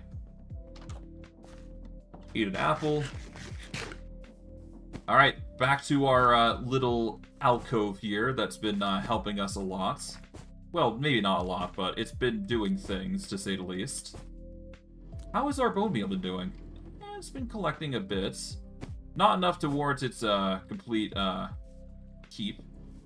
Well, regardless, we'll keep the composter there. The hopper will start saving some potatoes, at least. This machine has bugged out. I'm kind of surprised it took so long to bug out, but it's going to reset anyways. It's fine. But yes, now we can set up the proper setup here. It's not complete, though, but, you know, we're getting there. We need one more belt before this entire setup is basically done. With a well-placed belt, we could probably just start, you know, turning things here and there. But other than that, we should be fine. It's just a matter of getting this to turn, which is pretty easy. And for these shafts here, which is going to be a chore, to say the least, but, well, with a... We're going to make this manual, essentially, so I do believe that is going to be the next thing on our agenda. In order for this to make, well, in order for us to make that manual, that's going to be a chore, to say the least, but, we are going to need to provide a power source, so we're going to need to probably set up a... We're going to need to make a water wheel similar to this. We'll keep it disguised, so that way we don't have to see, you know, the ugly method of it. But we can always reveal it if we need to, but sometimes it's just better to hide those sorts of things. Alright. But I digress. Okay, got plenty of rubber here. We'll grab this, because this is the rest of the rubber that we need. Or want more than anything. We'll take the rubber here. Split this into 16s. Bada boom. Like so, there we go. That's going to get us a ton of rubber. We'll let those process, and we can convert this bits into some more rubber, so that'll be nice. Bada boom. 5 more belts, pretty cool. But yeah, you can see the efficiency of that machine actually working quite well. So yeah, We've made a right choice in processing rubber like that, so that's cool. Alright, now that we got the belts here, we can start setting up a machine that's gonna go... Oh, words. Throat's a bit dry currently, so I apologize for that. Alright. But yes, no, we need the... We basically need to get the resources pumping in there, but that's going to take some time.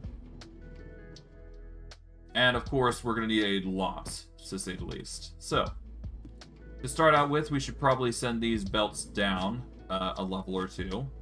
So that way we can start getting these guys out of the way.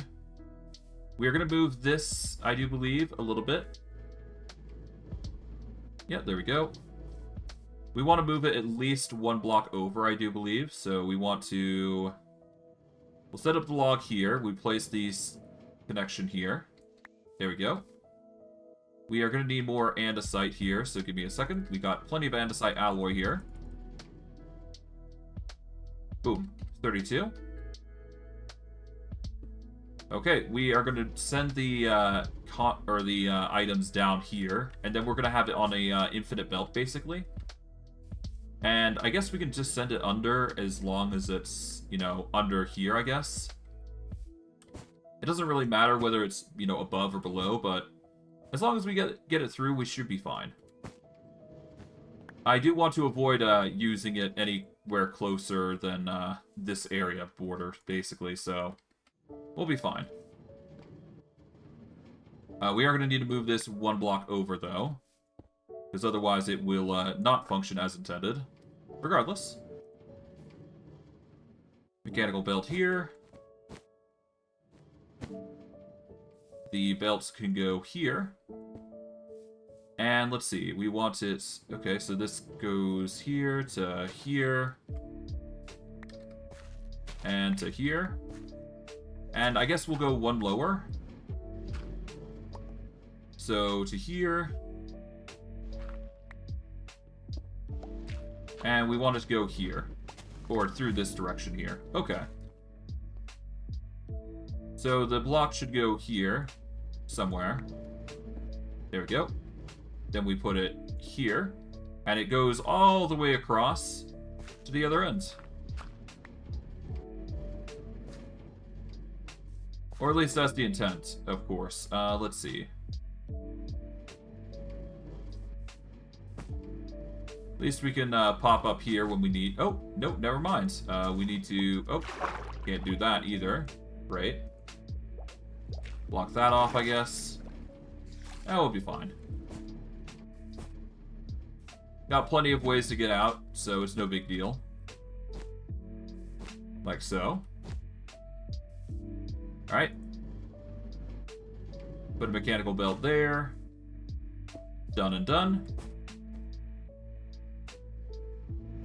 And now we just need to get the belt going across here. Pretty self-explanatory stuff.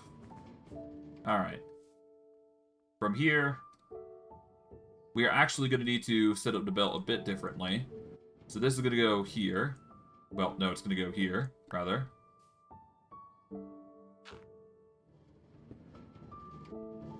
Nope. Okay, it's not going there. Why is it being weird? Okay. Break this.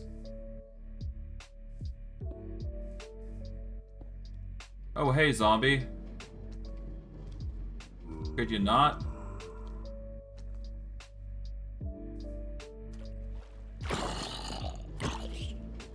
There we go. Deal with him before it becomes a problem. Alright. Alright, from here, I guess we'll have to go down here to here. Okay.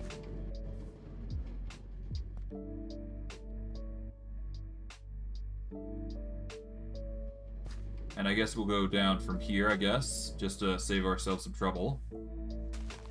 There we go. Yuck. Hello.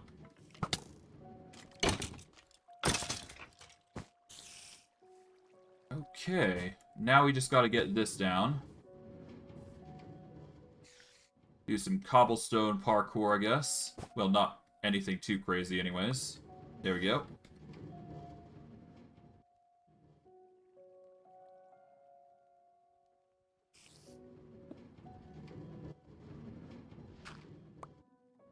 Okay, let's set something here. There we go. And let's see.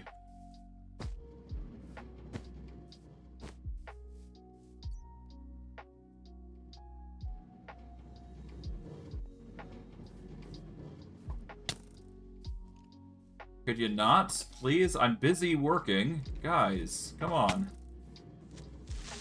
Ah, God. I hate these, you know, mobs. Jesus. It is nighttime, to be fair, though, but God. Would it cut them to cut some slack for us? Like, Jesus.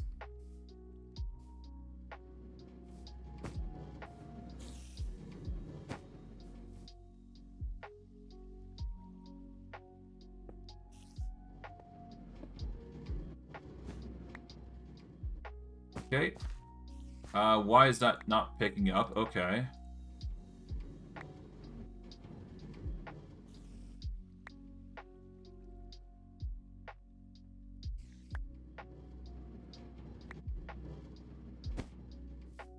That is being very weird and wonky. I'm not sure what's going on. Whatever. This will connect back up anyways. It's fine. Is what I would say if it did. Apparently, the game's just like, nah. Whatever. Alright.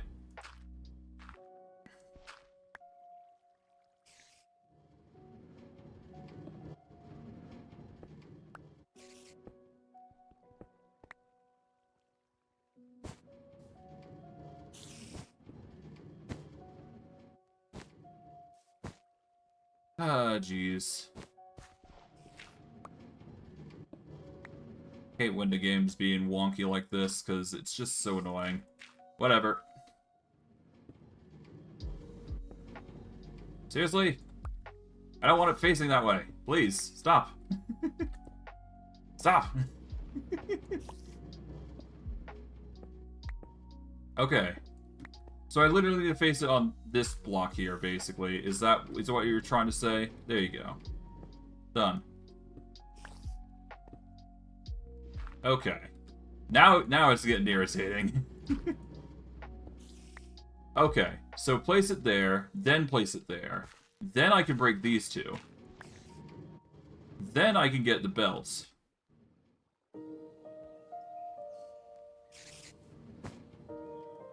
And hopefully...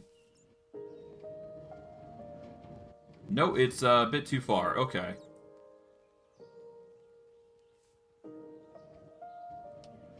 Or it's just not a belt that's not working, so...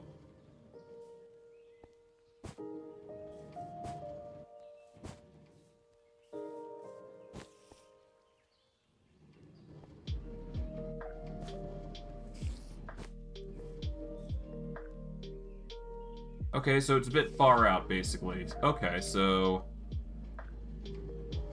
Let's say I connect it to the bits here. So... Oh, hi.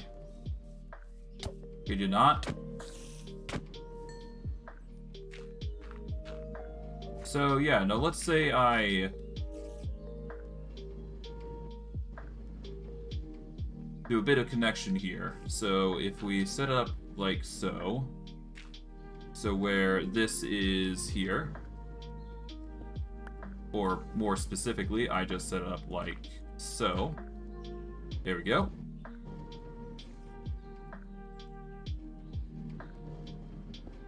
Alright, that's one connection. There we go. And then we get this. And we get another piece of dirt here. So that way we get this. Bada boom. There we go. Done. That belt is going to connect to this one. In a weird, wonky way, but whatever. It will get the job done. That's the important part. And finally, as we take this over to here, it will connect up to here, and it will bring all the items back across in a uniform manner.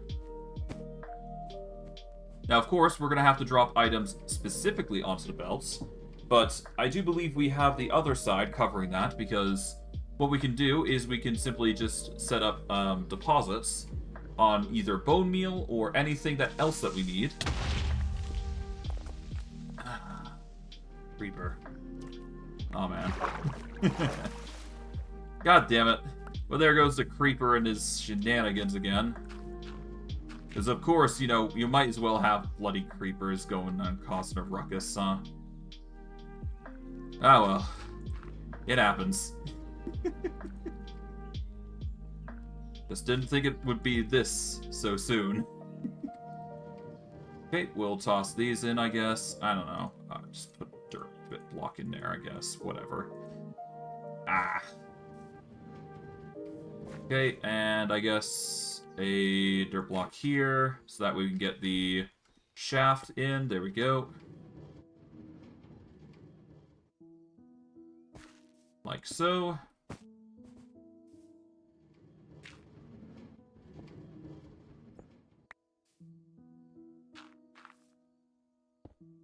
There we go. Alright, and with that, we just take this mechanical belt, toss it there, there we go.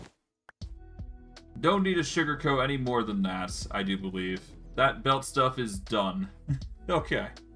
So that's the first part of the belt. Of course, I'm going to have to connect everything, and we're probably not going to get into this stream, but next stream we definitely are going to get into, I would imagine. But we'll have to see. For now, let's just focus on the laid stone bit. Oh, right. Completely forgot. This guy is currently doing nothing, so no point in keeping him full. How about you? You're full. Good. You're good. You're good. There's only one that seems to be in the problem here. There you go. Alright, laid stone has been put in, so that way we don't have to worry about filtering. And now we got to do the big part here, which is going to be... Well, first, obviously, we got some potatoes to go planting. Because none of these are necessarily needed anymore. Well, they are needed, but we just need to plant them more than anything. Regardless, we will just set that there. There we go. Done. Alright, the potatoes are completely done now. And we can finally set this up to be fully automated. To just be potato. A potato farm. There you go. Alright, let's eat some apples here. We are obviously going to need more to continue the processing of Bonemeal, but, you know, this is one of the many that are going to be processing resources for us. So we should probably start with that and set that up. Now, water wheels. We're going to need a powerful water wheel to power all of this, obviously. And we are also going to need a machine that also turns this on and off. So we're going to want to set up a machine that also, well, triggers it on and off, obviously, and connects it to a network.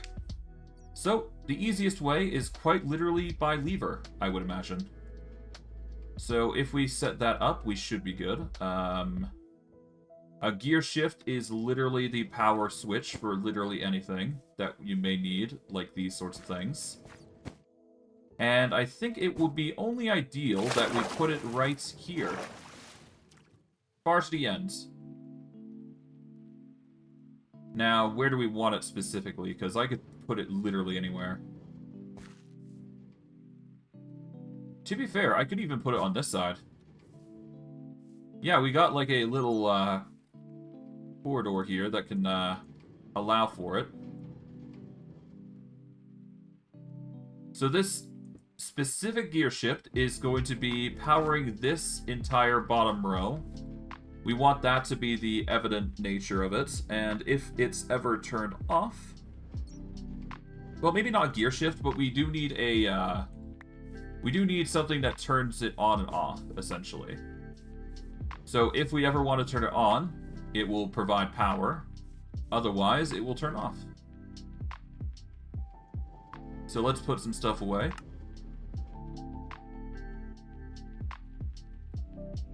And let's get ready for it. I do believe I know what I'm looking for. It's just... It's similar to a gear shift. It's just not a gear shift, I do believe. It is a clutch, I believe.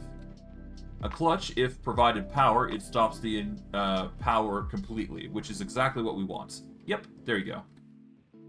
If we stop it completely, that just means that these guys are not going to be, you know, doing their job, which is perfectly fine. Because the moment the moment we get this working, we will have set everything up. So there you go. Now, of course, I need to make sure that we are getting the proper materials in there, but other than that, we should be fine. The only thing I'm worried about is the fact that we don't have warp fungus. So yeah, we're gonna have to make those, but all in due time. All in due time. I'm gonna focus more so on the process of getting everything ready rather than everything else. So let's go over to our crafting table here, and let's get this clutch made. It's going to be quite easy. It's just an andesite casing, redstone, and a shaft. I do believe we have redstone. Yep. Now we need andesite casing, which should be in this bag, or it should have been. Worst case, yeah, we don't need to worry too much. I do believe we have a... Yeah, we got logs here, so we can just chop these, I suppose. Yep, just 4 of these. Alright, there we go. And let's get the andesite here. Bada boom. There we go.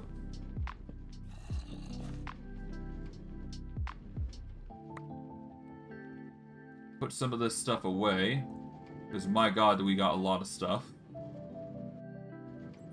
Alright, there we go. Now, if we take the clutch here. Done and done. Let's see, we need a stick, we need some cobblestone. Then we have some. We do have cobblestone, good. Now all we gotta do, take this, take the lever, boom.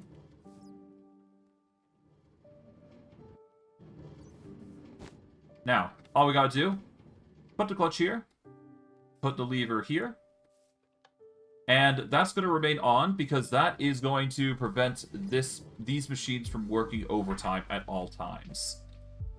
So this clutch is basically going to keep this thing under control, and it won't turn anything. That's the important part here. Now, of course, this is going to be a very important machine, so it's going to basically be powering the bottom stuff. But we always want the top stuff to actually be powered, so we have to make sure that we are getting everything powered up here, but nothing powered on the lower side, which is a interesting dynamic. Regardless, we should be fine. It is a dynamic that we can work around, to say the least. Now, of course, we're going to need to work on our food issue, but, you know, we're making it work. What happened to our barrels?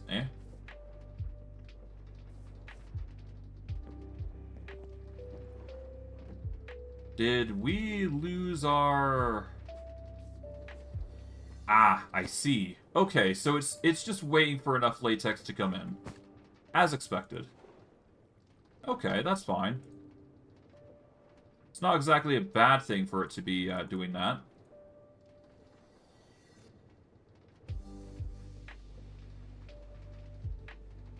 Alright, let's toss all the leftover rubber here into the furnaces. Let those cook. Get all this juicy rubber here and turn it all into nice little belts. That is going to help a lot. There we go. And we'll get one more there. There we go. Done. 11 belts. Not bad.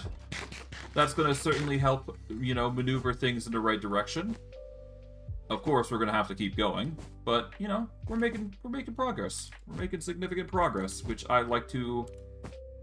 Which I really like. Alright, but I digress.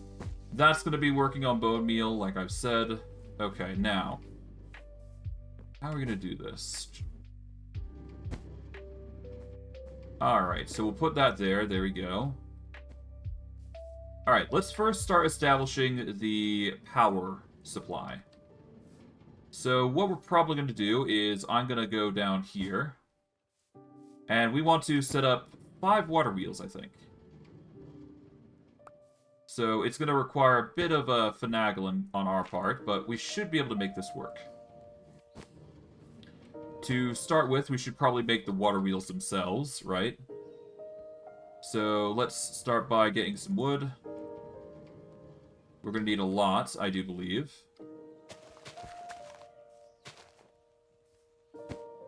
And I guess the easiest way to get that wood is obviously to go and... go to... well, we need to get the water wheels here, so there we go. So we need to go into here. And I do believe we need 32 to get 4 water wheels. There we go. So that's 4. We need 5, so 1 more should be good. There we go. That's 5 water wheels. Now we need the large ones. We need 10. Alright, there we go. And with that, we toss in the water wheels here. There we go. That gives us 5 large water wheels, which will start us off on our growth here. So, for this, what we're going to need to do is we're going to need to set up a single dirt block below here. This will set up the water wheels that we need. We don't want it set sideways, obviously. So what we're going to do is we're going to set up like a lip here. Like so. And we're just going to place 5 water wheels like so. There we go. And then we are going to set up a block here.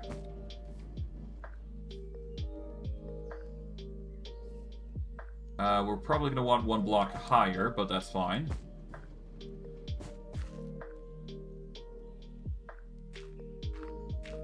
Like so. There we go.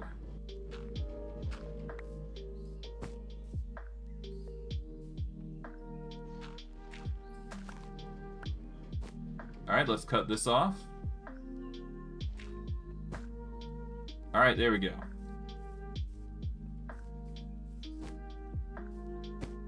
Now, if we carefully just maneuver our way over, we can then go back to a sleep, so that way we'll destroy any undead that come our way. Might as well take advantage of this little hut, after all. Why not, right? Really should close the door, though. Just in case creepers, you know, come running. Ah, well. I'm not too hard-pressed on that. Although, for you, who is always going to be a problem no matter what, probably should deal with you before you become a problem. Alright. Let's go back down here. Oh, hi. Done. We'll grab the bones, because we are going to need them. But yes, no, as far as I'm aware, we just need to set up this. So we're actually going to get delayed stone here to set up the little dome that we're going to be using here.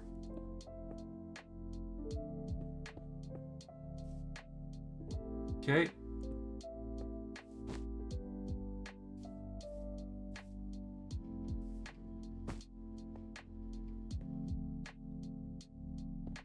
Okay, and this will be a 5x5 here.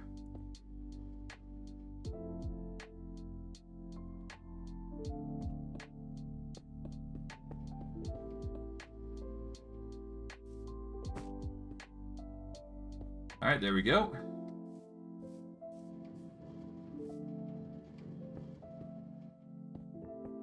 And we'll do the same thing on this side. There we go. 5 by 5.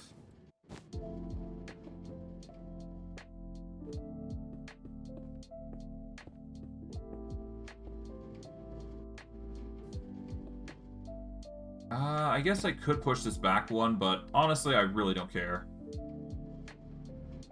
All the difference is that it's gonna reveal some blocks here, I would imagine, so it's no big deal.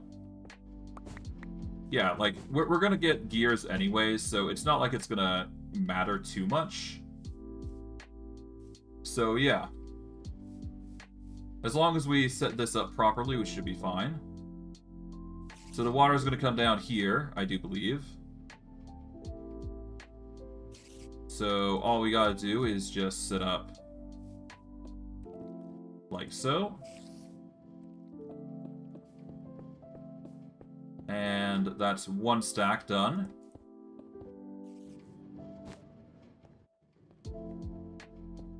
And we'll enclose this area.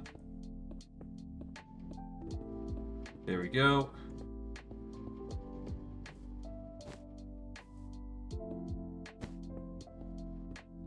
Alright, now, all we gotta do is encapsulate this area here. Pretty simple stuff.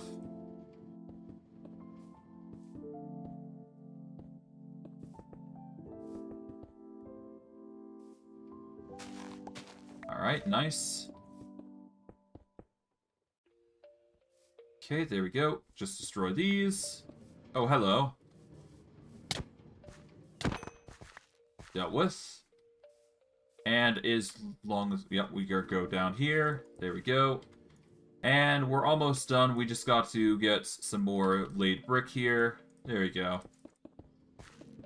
Oh, that is the signs of a creeper trying to creep up and destroy everything that we've been working for. Absolutely not. We're gonna leave this be, I guess. Although, I guess I'll destroy the dirt here and replace it with something else.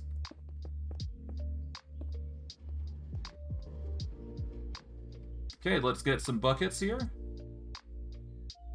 We've already got one lava bucket, so we're gonna have to replace this with something else. But other than that, we should be fine. Probably actually do this lava bucket here, so that way we can destroy the, forestry under here. Because I have no need for all this, as far as I'm concerned. Ow. Yeah, put the fire there, I suppose.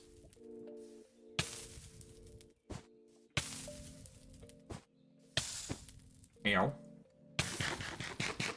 Eat some food here. Alright, there we go. Just let that lava do its thing. We're gonna get some water here. Alright.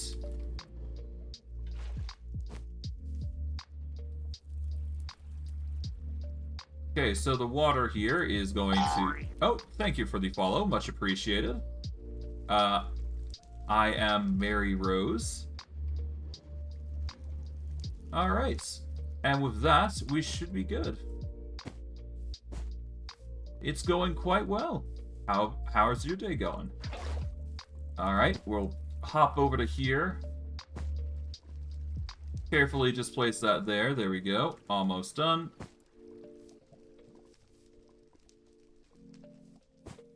Okay, there we go. Hop over. I am just chilling currently. I'm currently streaming just alone, nothing too crazy. Alright. Okay, here we are. That's the next one, so we put that there. There we go. And then we got 2 more to go. And once we've done that, we've got the power. Okay, up to here, and off we go. Done and done. Carefully just avoid the lava, as we naturally do. And this is the 4th block, and we should be good. How long have I been streaming on Kick? As of right now, I do believe at this point it's reached a year. Of course, I had streamed on Twitch for a year, but, you know, that's besides the point. I'm doing quite well all the same. I'm satisfied with my numbers. And I'm happy if people, you know, help me out every now and again, but, you know, we're getting there. Just gotta give it time, that's all. Alright, we're gonna just close this off. There we go. There we go. That is the water... Oh. What's going on here? Oh. Did the machine break or something? I guess it did, huh? That's annoying.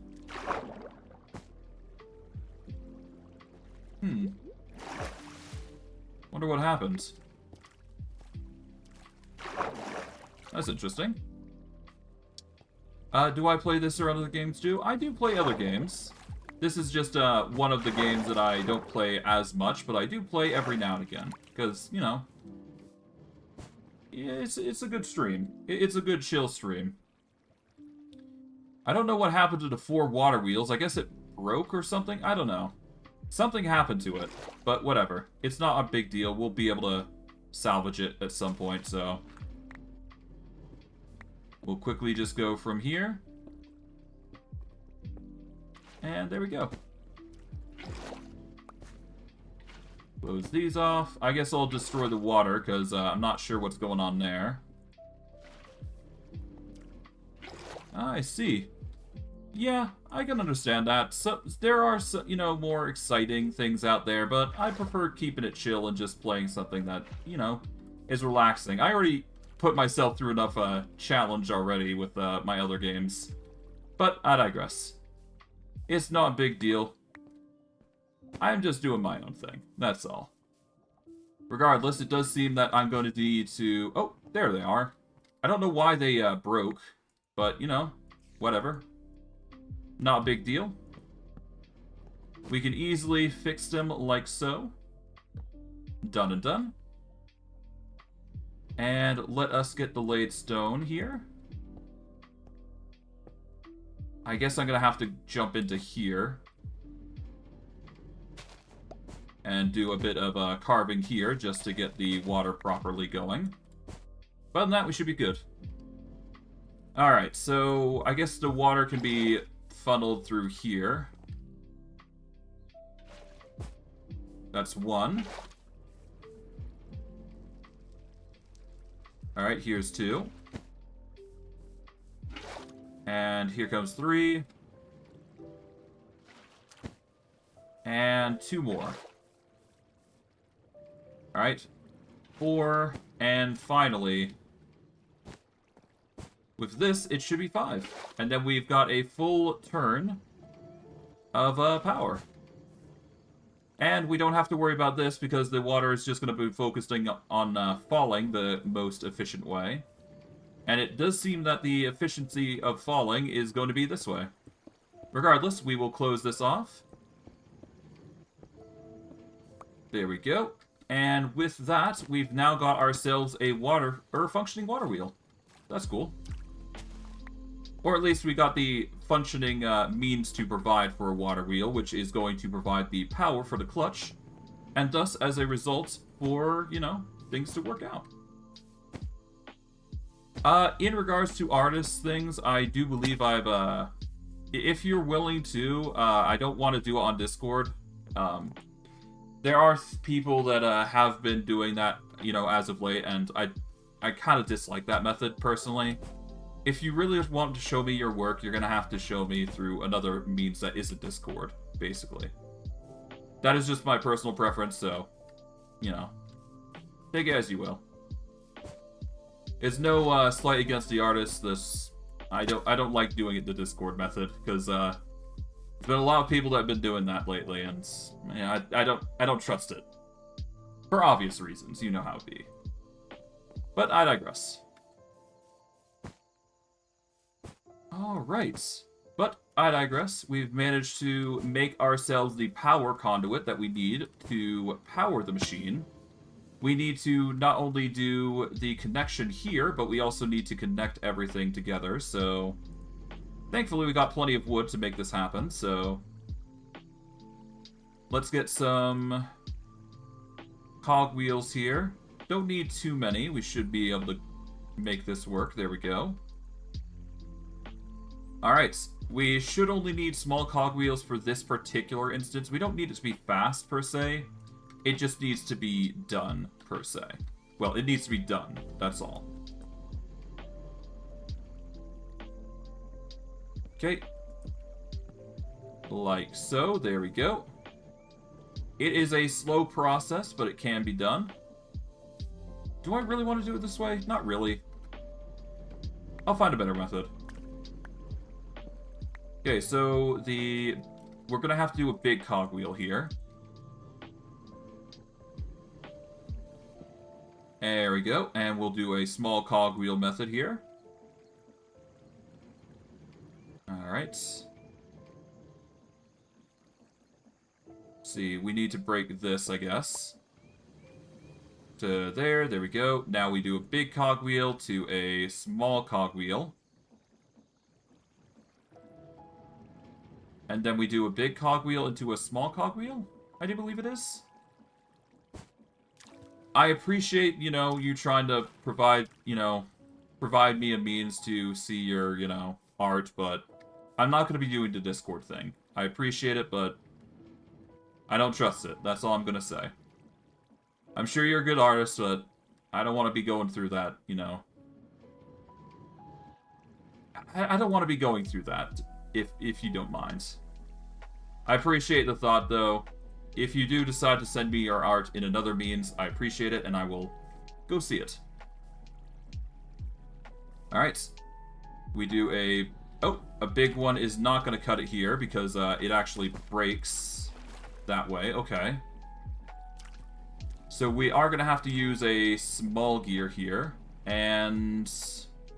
You know what, this is acceptable. It's not fast, but it gets the job done. Alright, with that though, this is probably the fastest we're probably going to work it into the system.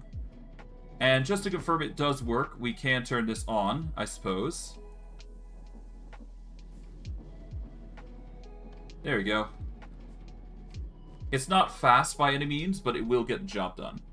And it will rinse and repeat until it's done. So, we certainly have the means to make this happen. Now, we just need to provide power to this machine here. And that's going to be a chore and a half. Preferably, I'd like to do it underground, at least, so that way I don't have to reveal this bit. But, yeah. All we gotta do is just close that off, and we're good. That'll at least keep certain things, hidden, at least. And we can go from there. Alright, now, we need to take this power and do the exact same thing here. And basically just get it across, so...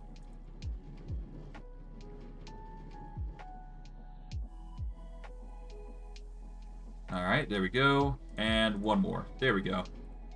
We just want to increase the pacing of this one then, and we should be good. So all we gotta do here is... take the big cog here. And do that. There we go. That should be fast enough that I'm satisfied with. And now, all we gotta do is just get some more andesite here. And we should be good.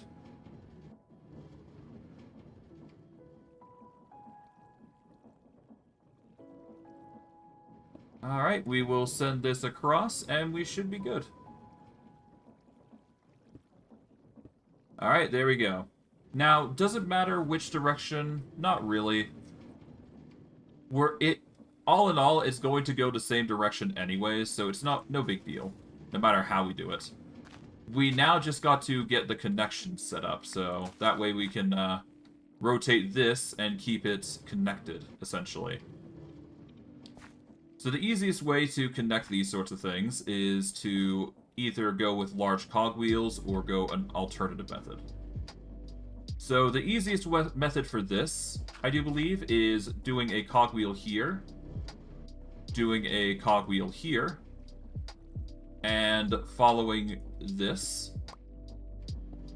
like that. There we go. That basically gets the connection there, I do believe, which works in our favor. And I guess we're going to go this way. That's going to be our means of rotating these items across. Now for these are going to be a bit more difficult, but the summary of the situation is that you just need to cogwheel it 3 to 5 times, give or take. As long as it's doing, well, I guess... Yeah, no, as long as we do it an odd number of formation, we should be basically good. So what you do is you take a you take your 2 points here. There you go. Then you cogwheel 3 times, and it does the same exact thing. And it'll get the rotation value for you in the same rotation ethic. So, with that, now we gotta deal with this. This one's a bit more tricky, I do believe. But ultimately, the same premise comes into play. It's just tedious more than anything. Although, now that I look at it, we're in a bit of a pickle here, because we won't be able to make this work, will we? Yeah, no, we have to face it this way, so we have to go the opposite direction. Well, there's an easy fix to this. Thankfully, we do still have a gear shift. Where is the gear shift? It should be in here. Yep, here it is. All we gotta do is we just got to take... Oh, we'll take that bone, because we actually need it. But, all we do... Break this. Put the gear shift in. Toss those. There we go. Keep the bone on us, because that can be used for bone meal. But yes, with this single gear shift, we should be able to reverse the polarity of this entire system here, which is exactly what we want. And we should be good to go, I do believe. So all we gotta do is just get some cobblestone. A single cobblestone should cut it. There we go. Make ourselves a lever. There we go. And doing so is going to reverse the polarity and allow for us to bring items this way, which is exactly what we wanted.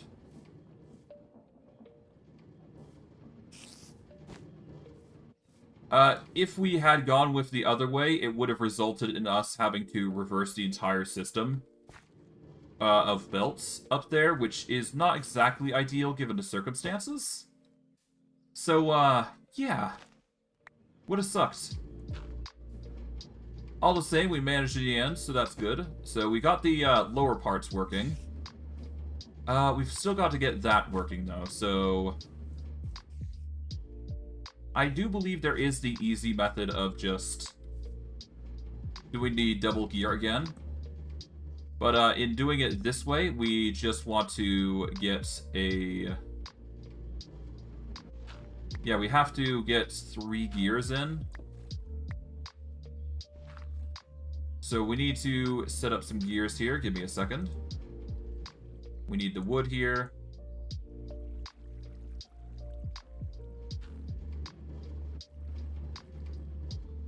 Now, if I were to put the 3 gears... Let's first swim out here, because we need to do that much, at least. There we go. Alright. Put the 3 gears like so. Before we do, we place 2 like this. And as a result, we do this. And bada bing, bada boom. We've got our setup. That's gonna send items upwards this way. And then we just need to connect everything through these belts here. Which is gonna be tedious. I can't deny that. But it's just a matter of getting everything ready. Now, how am I gonna do this? That's the only thing. You just gotta figure out what you're gonna do here. I do believe using gearboxes is gonna be our saving grace here. So we are going to need to set something up akin to that. We will set a dirt block here, a gearbox here. That'll be nice. But yeah, no, a gearbox will send a cable here. We're going to want something here. So that way this goes this way and this goes this way. We want the same thing here, I do believe. Other than that, once we get it sorted, we're basically good. It's just a matter of getting it done.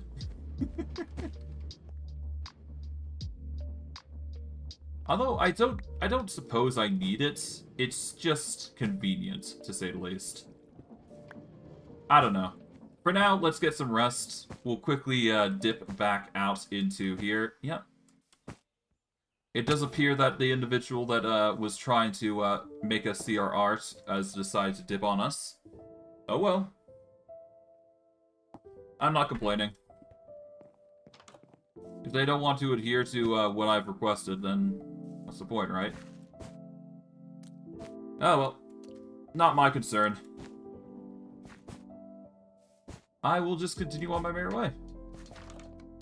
Besides, in regards to the whole artist thing, I am eventually planning on doing that, but as I've said before, I'd like to, at the very least, get, you know, up to 75 followers before I start doing anything of that nature. Sure, I could, you know, recruit somebody, and I am planning on it eventually, but it's just not, it's not the right time, as you know. But I digress. I'm rambling at this point. Maybe I'll figure out... Maybe I've got a friend. I'll go talk with them. Maybe they'll be able to help me out with some art. That'll be nice. But I'm not going to be relying on, you know, sources outside of people I know, so I'll figure something out. Who knows? Maybe I'll even delve into the most accursed AI arts. No, I'm not going to do that. I'd rather commission something professional. But I'll be doing that on my own terms, not so much on people that, you know, randomly request from me. But, rambling aside, I do believe we've got the majority of the things set up. We just need to set up the... Yeah, we just need to set things up here. Alright. So, first and foremost... let's get some more belts here. So 8 of these. 8 of those. There we go.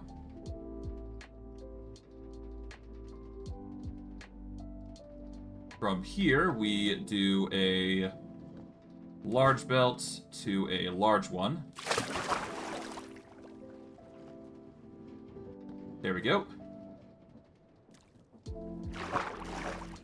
Now, if we take to a...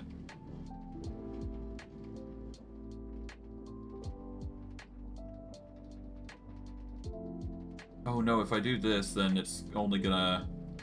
You know what? It's fine. It's fine. There we go. It connects this, and it does do the rotation properly. That's good. Now, if we do a... Oh, this is going to be 4. Okay, so we need to do an expand here. So what we need to do here is we need to actually connect a shaft to this. And we need to connect a shaft here to connect that properly. Then we need to do some more andesite shafts. There we go.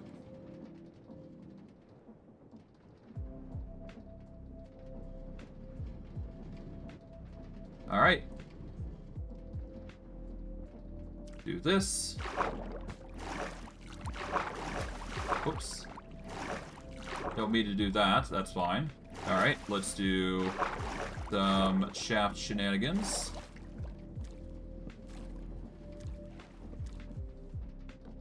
Alright, there we go. That gets the rotation properly done. We need it this way, obviously. But yeah, no, if we connect it to this belt, or at least the shaft there, it would result in a reverse polarity, forcing it to rotate this direction. Of course, I could fix that with a, I could reverse that polarity, but I don't really want to do that if I can help it. Regardless, if we take the gearbox here, and we put it right here, we then take a shaft here, we should be able to provide this with a proper power. Now, if I do this, that is not going to work. However, I had predicted this, so we are going to need to at least provide these with a gear shift. So we're going to need 2 gear shifts, I do believe, for this entire occasion. Oh no. Okay, we're probably going to want to set this up here. So we'll put this here, put 5 gears in. Like so. It does the same exact thing, it's just going to get the corridor here. And as long as we set up the gearbox here correctly, and make sure we get the shaft in place, there we go. This should work as intended. Yep. Oh, no, it's reversed. Reversed, okay.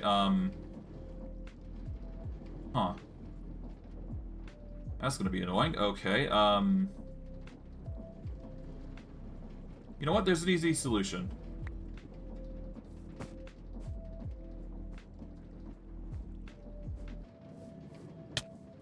Ow. Alright, easy fix. Just break this.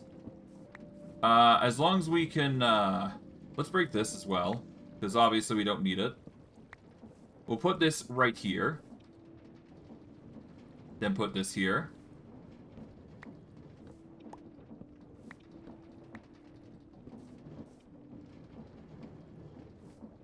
Alright, let's take this. There we go.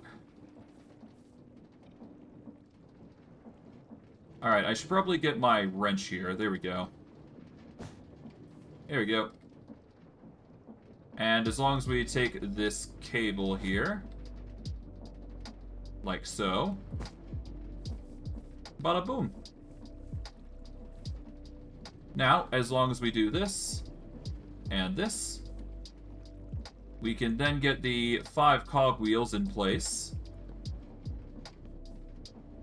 Oh, right.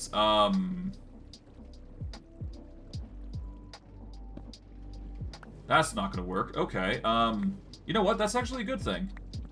That means we don't actually need it to be here, don't we? So now, of course, we are going to need to break this a little bit. Well, actually, no. We can just leave it like so. There we go. Put the dirt back in place. There we go. We don't actually need the cogwheels on the bottom now. So what we can do here is just set this up, and we can have it on the same speed as what we have everything else. So that's convenient. We do this. There we go. We got everything in order. That's going to rotate properly, and now we just need to reverse gear shifts. And then we're good. That is the entire belt system basically sorted. But yeah, you can see how effective it is going to be. We just need to set things up, and then we should be good. Alright. So the order of business now is to get everything set up. And in order for us to do that, we are going to need to... What? What do we need to do? We need to now... Right, we need 2 gear shifts, I do believe. Because otherwise we won't be able to get those into play, so... To make a gear shift, it costs a single cogwheel, some andesite casing, and redstone. All 3 of which are really easy to get. We've already got the andesite casing. We do have redstone. Just need 2 redstone. We are going to need 2 sticks for the eventual usage here. For the levers. So we'll quickly go and do that. Alright, 2 levers. Nice. Alright, 2 cogwheels. We've already got those. And yeah, we just need to make it. Alright. 2 gear shifts have been made. We just place them right here. There we go. Get the lever. Turn it on. There we go. Place the gear shift here. Oh, whoops. There we go. Turn that on. There we go. Done. And with that, that is the belts basically done. That is going to transport literally everything that we need across the border here. Now, of course, we are going to need to make sure that everything is set up accordingly. But for now, everything here is basically set up. We don't need to worry too much about that anything. We just need enough bone meal to supply each, area. And then, of course, we need to get the mushrooms and everything set into the corridor. Now, of course, anything excess we're going to have to bring into a area to store.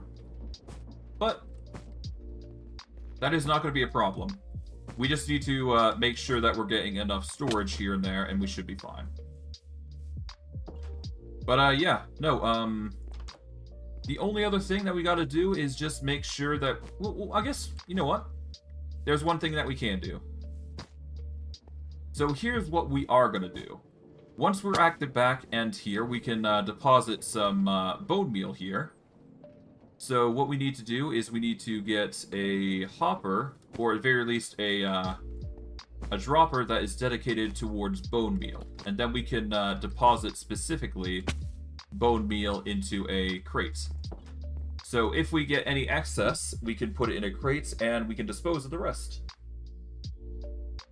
So if we do happen to get an excess, which I can guarantee we are going to get an excess at some point, we will be able to utilize that to our advantage. But I digress. For now, let's just focus on getting that set up. So that's an easy fix. We just need an andesite. Well, no, we need a brass funnel for this one. And we need a container for it. We don't have a proper container on us, I do believe. But we should be able to make one. Take the spruce planks for now. Let's see. We can make crates. Barrel. Yeah, let's make a barrel. A dark oak barrel should be fine. We don't have dark oak. No, we do have dark oak, but not enough to warrant its usage. We'll just make a normal barrel. It's no big deal. There we go. Boom. Normal barrel should do it for now. Now, if we do run into a situation where we need the items, basically. Alright, let's go carefully down here. So here's how we're going to do it. We're going to set up a...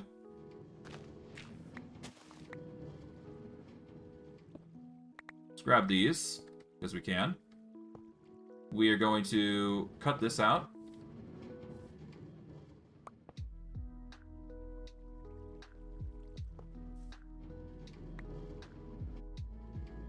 Oh, did I drop the andesite else? Did I drop it somewhere? Yeah, it's running. God, I keep accidentally placing it. That's not what we want. There we go. Dropping it like that is ideal. Okay. Now, if we set it here, there we go, it's going to drop a specific item.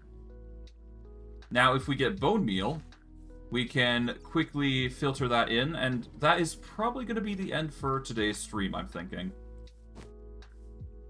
We've managed to do quite a bit, I must admit. And we should be good. Alright. Bone meal. Now we take this back down here. Alright. Place the filter down here. There we go. Now, assuming this works as intended, this is going to force the bone meal to go into the end here, I do believe. And I hope that's the case, because that does mean that we've got some extra surplus of bone meal that will help us along the way if we need it.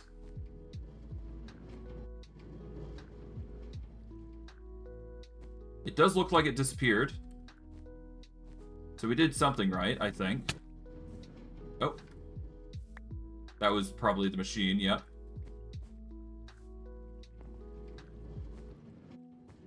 Okay, there we go. That's going to go down, and worst case, it doesn't go into the machine.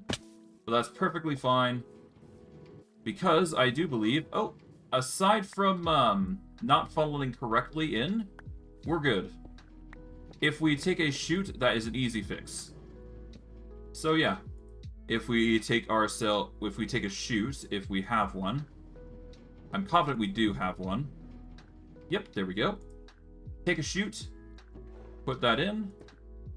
Alright, that'll go into the chute, and then it'll go into the barrel, which is exactly what we want.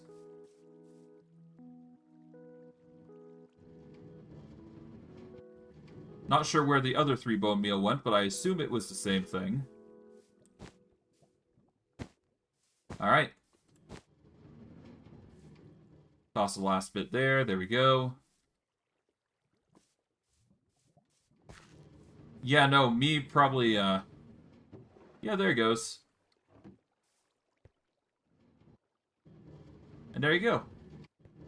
So if we ever need excess bone meal, it's going to be dropped into here. Or any excess bone meal on the track is going to be deposited here. We are going to want to do the same thing for literally anything else. But we're going to do some specific filtering for certain items here. Because we are going to want to deposit certain mushrooms, or excess mushrooms, that come from here, into a process that's going to be granting us excess, specific mushrooms, I should say. So anything excess we convert into the Crimson or Nylium version, I would assume. And it's going to be all processed down here. But with that done, we have basically established the majority of what we need to do here. Or we've basically established everything that is needed here. And all we got to do now is quite literally just make more of these. Or make more of these farms, because the more farms we have here, the more we're going to produce bone meal, and the more bone meal we produce, the more we can power this farm to quite literally be infinite. But I digress. That is going to take a lot of time and effort, and something that we don't really need right now. But I digress. Let us just see if I need anything else done. I guess I'll take the mushrooms and whatnot here and put them into their respective places, because we're going to need a ton of it for the future. Alright, let's open this up. Put those in. There you go. Open this one up and put these in. There you go. That's going to start filling those up nicely. But yeah, I think I am going to wrap it up here. We've managed to make quite a significant form of progress.